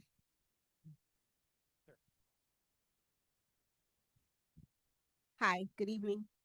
I'm Pamela Williams, she, her. I'm wearing glasses. I am an African American woman with curly black gray hair, and I'm wearing a white button down dress. Yeah, sweater dress. So I am I serve as the chairperson for the Mayor's Council on African American Elders, and I'm also the Regional Long-Term Care Ombudsman for King County. And in both current roles, I see many issues related to family members lacking the resource for Medicaid to support their loved ones living at home. Most older adults needing services funded through Medicaid live with their working adult children who can't afford to quit their jobs and often rely on government funding for caregivers. Families frequently reach out to church members or neighbors for support with their older adults. And in many cases, older adults are neglected or forced to enter long-term care facilities. So my question is, since the federal government recently reduced federal funding for Medicaid, a legislative decision that will disproportionately impact people with disabilities and older adults, in your capacity as a city council member, how would you support older adults and people with disabilities who rely on Medicaid funding services? Thank you. Ray, we'll start with you.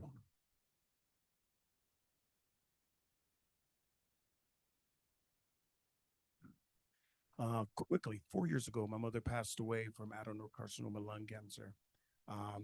We were forced to have her move into our own home, 3-bedroom. My wife, myself, a little girl, 6-year-old. I say little girl, she's in the back, 6 years old. One of the interesting that we found was we had to do several appeals to Medicaid to get them to pay for so many different services. My mother at that time was 79 years old. It was very, very frustrating, but I continued to appeal. I believe from the very beginning, there has to be an independent, I would suggest there be an independent agency outside of Medicare that would help facilitate families who have elderly parents. It has to be someone outside of this particular structure that will not only be an arbitrary, not for the family and not against the family, to help make these decisions. Because if we leave it as it stands, we know that Trump is going to cut from here, from A to Z, everything from healthcare to SNAP to all the other different benefits. And it's important that we have someone independently to be able to fortify some of these resources that our elderly are going to need. We know for a fact that he's coming, but I believe an informed city is a better city.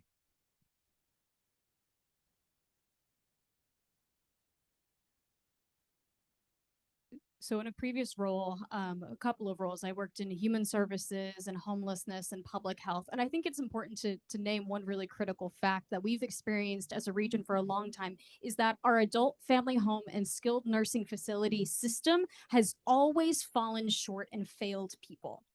Before this moment, we were having to, as a region and City of Seattle through the Area Agency of Aging, placing people out of state.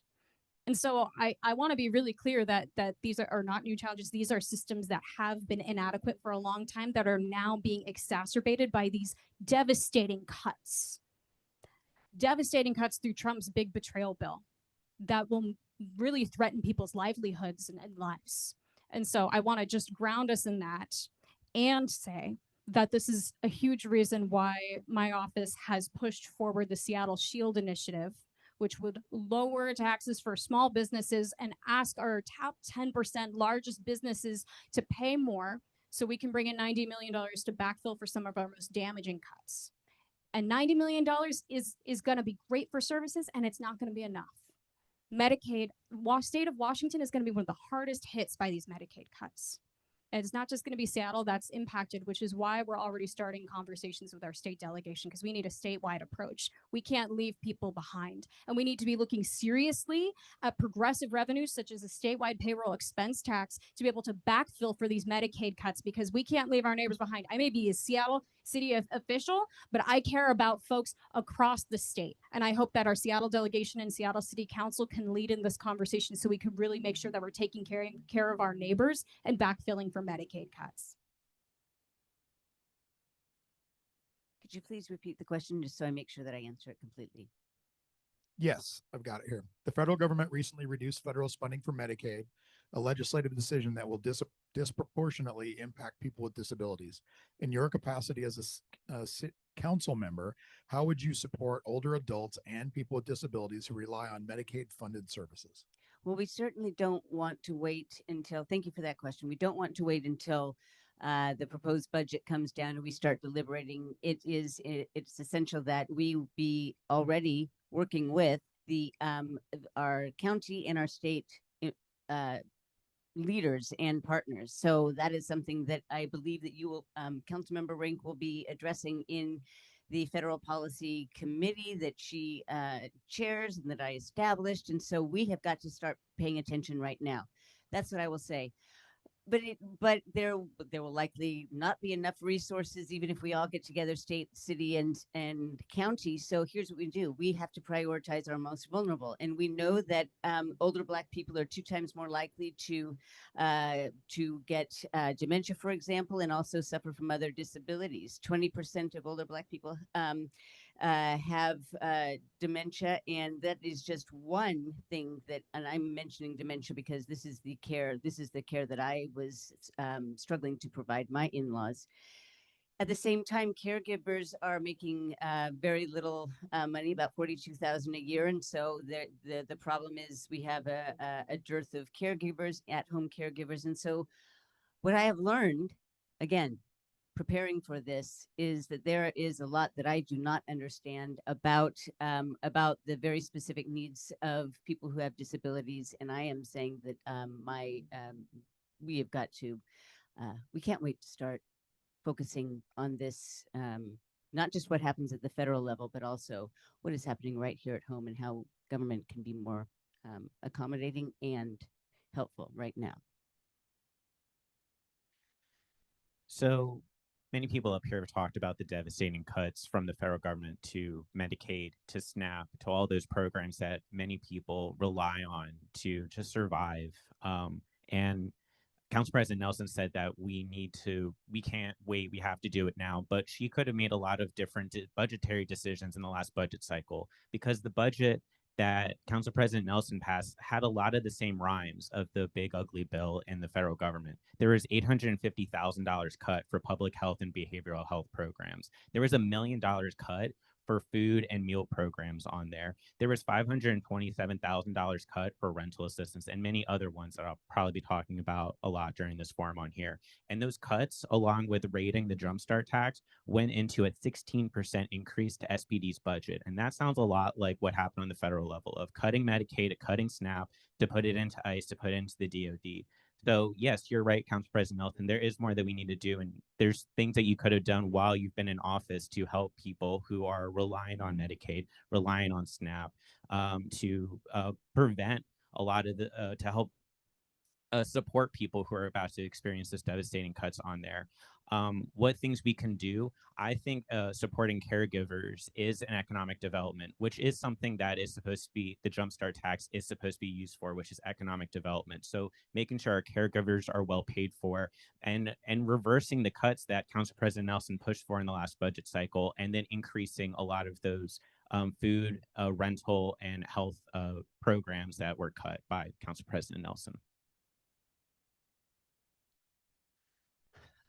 So I often will talk to folks about the fact that when I had my son, I was on Apple Health. But something I don't often talk about is the fact that my mom was a caregiver for my older brother who had muscular dystrophy. And so I know firsthand what that family caregiving experience is like and how important it is to invest in people who are doing family caregiving, because even with nurses and skilled workers who are underpaid, it's often not enough. I'm really proud that last year I got to be a part of Defend Washington. And through that work, we helped stop the repeal of the Washington Cares bill. And next year, we know that Washington Cares is going to help contribute and cover some of the expenses for family caregivers. And I'm incredibly proud of that work. On City Council, I will continue to be a voice for taking care of people and advocating for progressive revenue to cover the needs that we all have. It's really important that we're clear about this moment. Like, these threats are huge, right? They're huge. And as other folks have said, they are coming after us. And it is critical that we look at the city budget and that we are protecting services that are going to go towards aging and disability, that we are protecting services that are going to go towards making sure we are reaching out to caregivers. We want to make sure that people know that Washington Cares is coming into effect and how to access it. And I'd be proud to be a vocal champion of that. I'm proud of the support that I have from many of our labor unions around the state who represent workers in the skilled care force. And I'm excited to continue to be a partner with families and workers around the state to make sure that we protect all of us. Thank you. Thank you. Conrad? Yeah, hi, I'm Conrad Reynoldson with Washington Civil and Disability Advocate. And I am a male in my 30s wearing a blue and lavender, I guess I'd call it plaid shirt, and using a power chair, and have blue eyes and dark blonde hair. So my question is, got something back. Yeah, at Washington Civil and Disability Advocate, our emphasis is on making public spaces more accessible for everyone. And within that, one of our big projects is to make sure that people with disabilities who require the assistance of a caregiver in order to attend events in these spaces, if they are not charged admission to actually go to these events, whether it's movies, sports, whatever. And so with that, what would you do to make arts and culture more accessible? And would you support a law requiring that venues no longer charge admission for caregivers? Alexis, I think you get to start this one. Thank you for that question. I mean, off the bat, yes, I would support something like that. That's a new concept for me, candidly, but I think it makes a world of sense when we're talking about being able to support and create and cultivate true inclusivity. And what is a more perfect space than our arts and culture spaces across the city? I'm really interested in making sure that we're activating arts and culture spaces. And as chair over arts, that's something that we've been focused on doing. We know that the arts world is also being hit by federal cuts, unfortunately, with National Endowment of the Arts grants going away. And so I think this offers us an opportunity to think through how we construct our arts and culture spaces and how we bring more people into the fold. And so I'd love to be able to be a thought partner with many of the organizations in this room about how we accomplish that. I'm really open to specific ideas on how we can be doing that. But I think we're at a critical inflection point. We want to have more spaces across the city that are welcoming and bringing people out and cultivating those spaces for connection. And I think it is only appropriate that we ensure that people with disabilities are a part of that process. And so I really appreciate that question.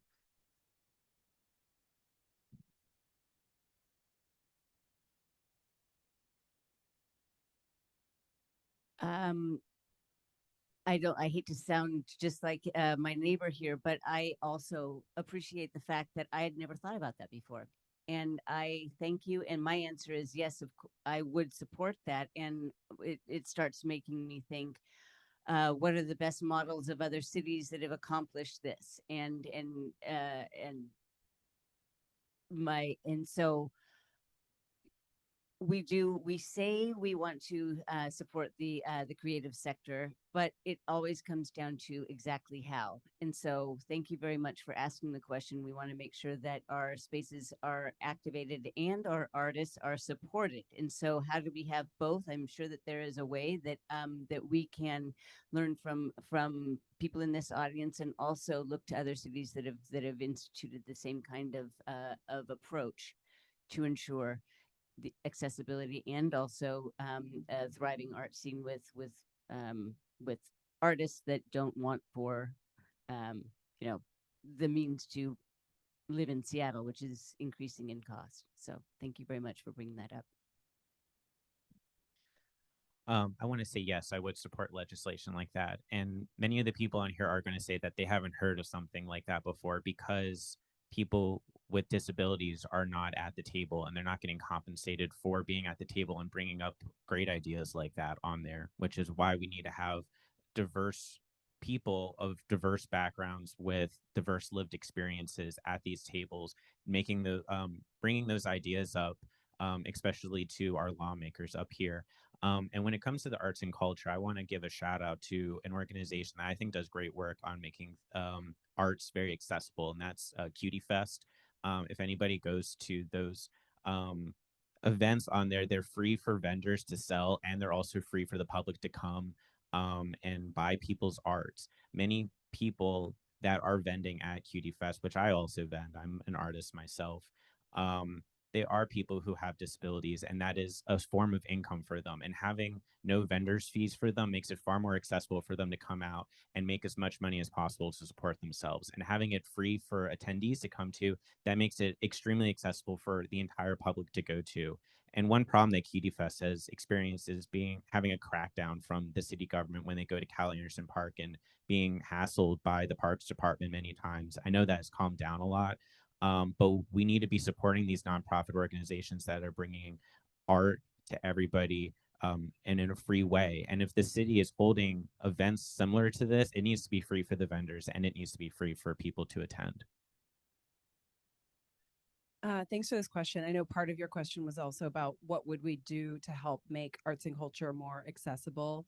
And I know I saw a friend of mine who asked this question at the beginning. I think it's important that we are protecting our city investments in our parks and open spaces and the services that are there. I definitely see that as part of culture, making sure that kids have access to accessible summer camps, that we are continuing the funding there and protecting that. I know that was a question before, but I chatted with those folks on the way in. I think there's everything from that that to looking at what requirements there are for public dollars to arts organizations to ensure that the city is incentivizing and supporting those organizations to produce accessible programs. And I think I really like what you said as well. I'd be happy to work with you on legislation that is making sure that people aren't essentially, paying twice to go and experience an event that's inequitable. And so I think that's really important, but I'm sure that there is more that we can do, from playgrounds to open doors and other things. So thank you for this question, and would be happy to be a partner and collaborate and brainstorm on more ways that we can make our arts and culture successful and accessible.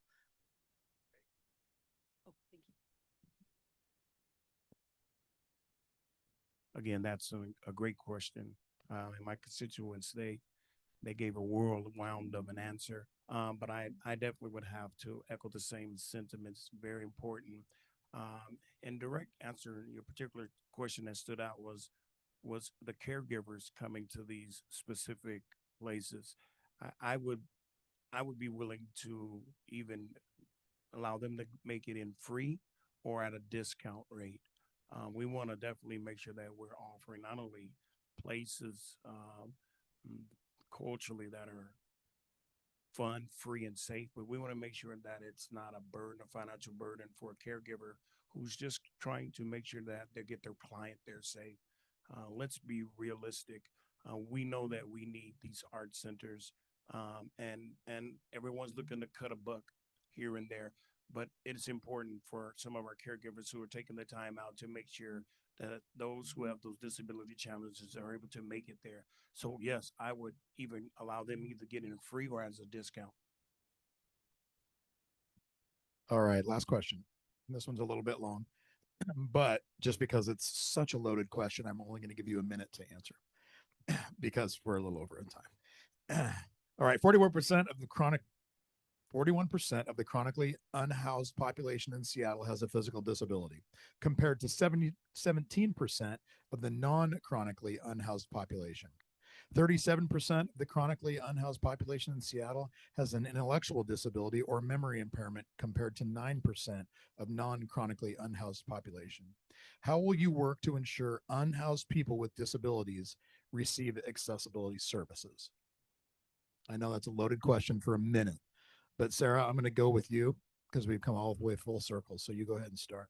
I feel like I answer with the same answer I gave before, or at least I start my response. Clearly, not about us without us, right? And so I might be not getting that it's what should be a well-known phrase wrong. But here's the thing. Don't start doing something without the input of the people that you're trying to help, not just the people you're trying to help, but we have, as a council member, I know I have to think about the most vulnerable and make sure that I have a way of getting their input and perspective. And so don't just go and form an idea and then shop it to one community or another. The point is to involve and seek advice and take direction from the very get-go. I first want to say that one way to make it accessible for people who are unhoused is to stop sweeping on people and to stop the soda zone. That I live right next to the soda zone, and people are just getting swept and they're not getting the resources that they need to be able to address the problems that are leading them to where they're at. And these are things that my opponent, Council President Nelson, supports and puts into place. And she says that she wants to listen to people at the design stage on it. But there are many people who came to that soda zone meeting, many dozens of people who came and said that they did not want the soda zone. And Council President Nelson said, well, I know better than you, and this is what we're going to be doing on it. So those are ways to make things more accessible for people. But we need to be funding multi-modes of shelters, not just congregate sheltering, but tiny home villages, single residency places, because the more variety of shelters that we have, the more that we can give people the services that they need to help them out of their situation that they're in. Yeah, I think there's a few things. I'm definitely a person who understands things best through going out and being with people. And so that's one of the first things I did when I started running for office was doing walking tours, neighborhood tours, and walking districts with folks. So I think it'd be important to actually see and experience some of the shelters to really get in and understand what is the accessibility experience like, in addition to taking counsel and advice as other folks have said. Am I still going? Okay. It's always me. I think, taking recommendations and collaborating with folks. I've been intentional about reaching out and sitting down with folks in the disability community, and I will continue to do that. And I think at the end of the day, it's really about focusing on service delivery and making sure that we are getting people access to the services that they need, that we are not criminalizing people for living outside or criminalizing people for having a disability.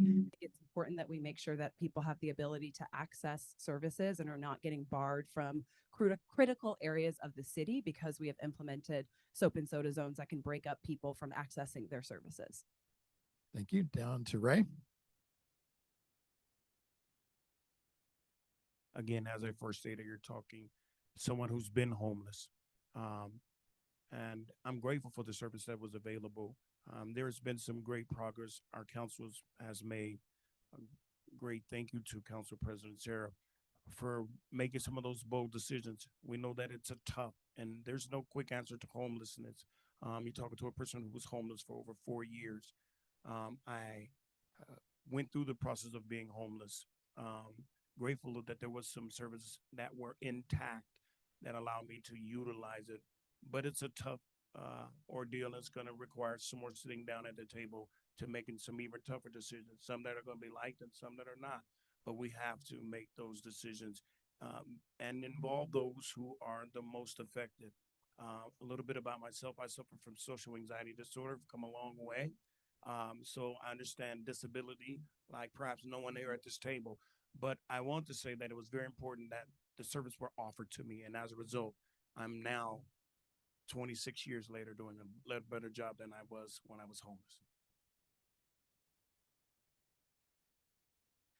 I worked in homelessness services administration for a number of years. And in my previous role, I shepherded the development of a strategic plan for our region to address homelessness. And in that design process, I ensured that we were putting together dedicated strategies for different subpopulations who are experiencing homelessness, from veterans to trans folks to survivors of gender-based violence and people living with disabilities. We ran dedicated workshops designing strategies to address the needs of people living with disabilities because, also should be noted, the homelessness response system and the shelter system is not accessible. Has anyone in this room maybe known that the saying like, can they get on a top bunk? That is a phrase that often goes around in our homelessness response system because it is so pervasive.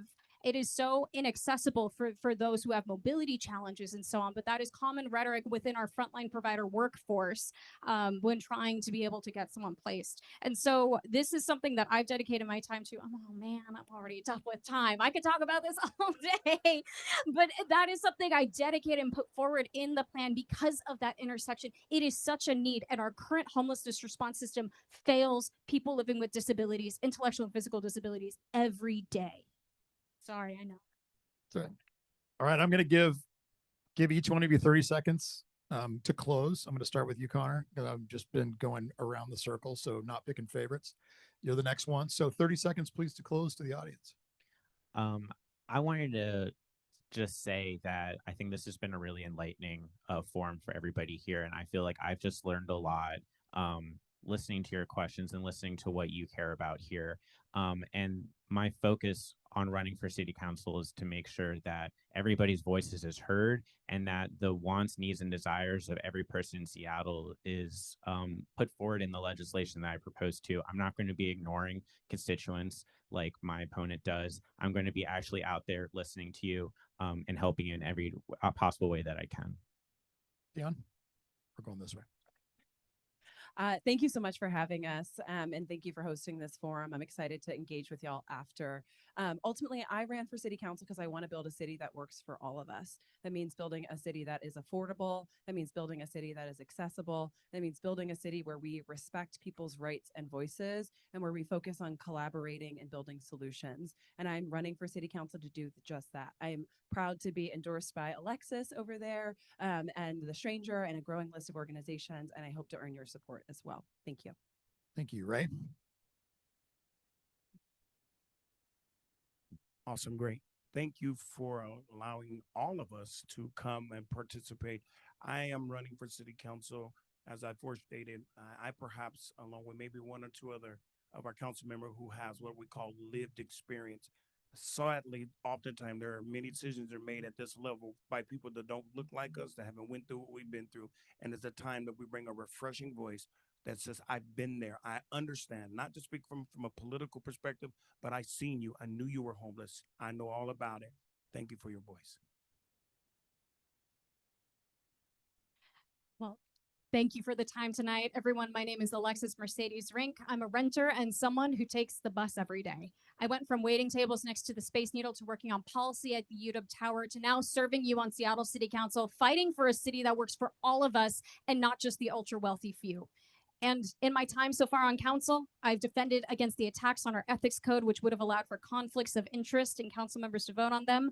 I was the only member to support union-built social housing and progressive revenue to fund it, and proposed a new progressive tax policy alongside the mayor called the Seattle Shield Initiative, which would provide funding for core critical services. I've done that in just 7 months. I'd love 4 years to be able to deliver for working people. Thank you.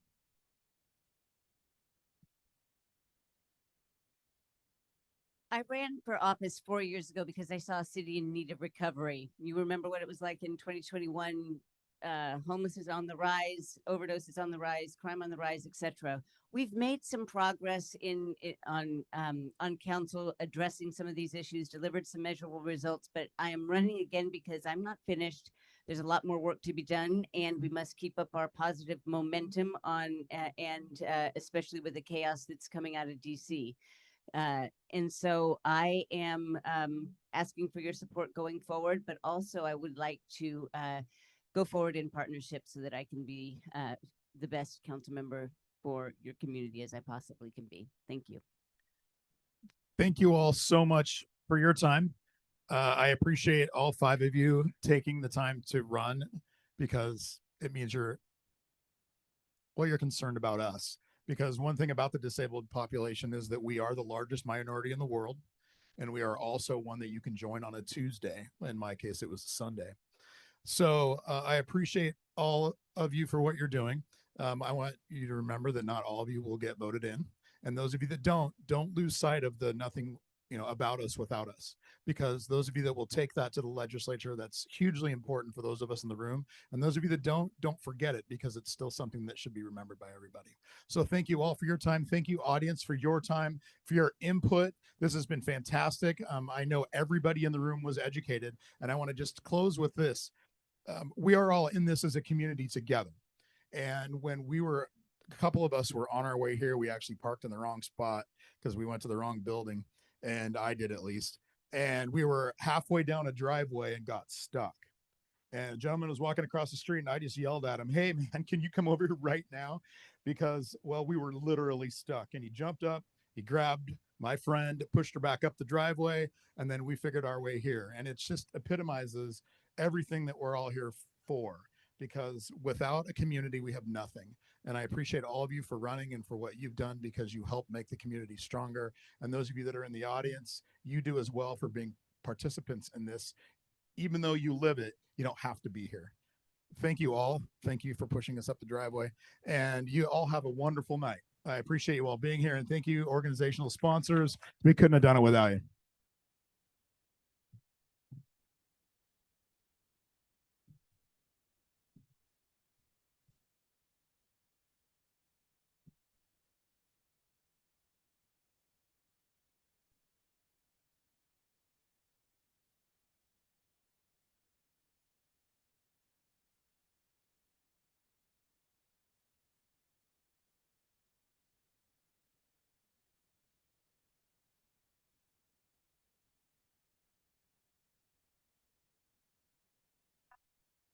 That's what we wanted. Cool. Sarah, so nice. Thanks for coming. I really appreciate that you brought the fact sheet. That was great. Well, I think so.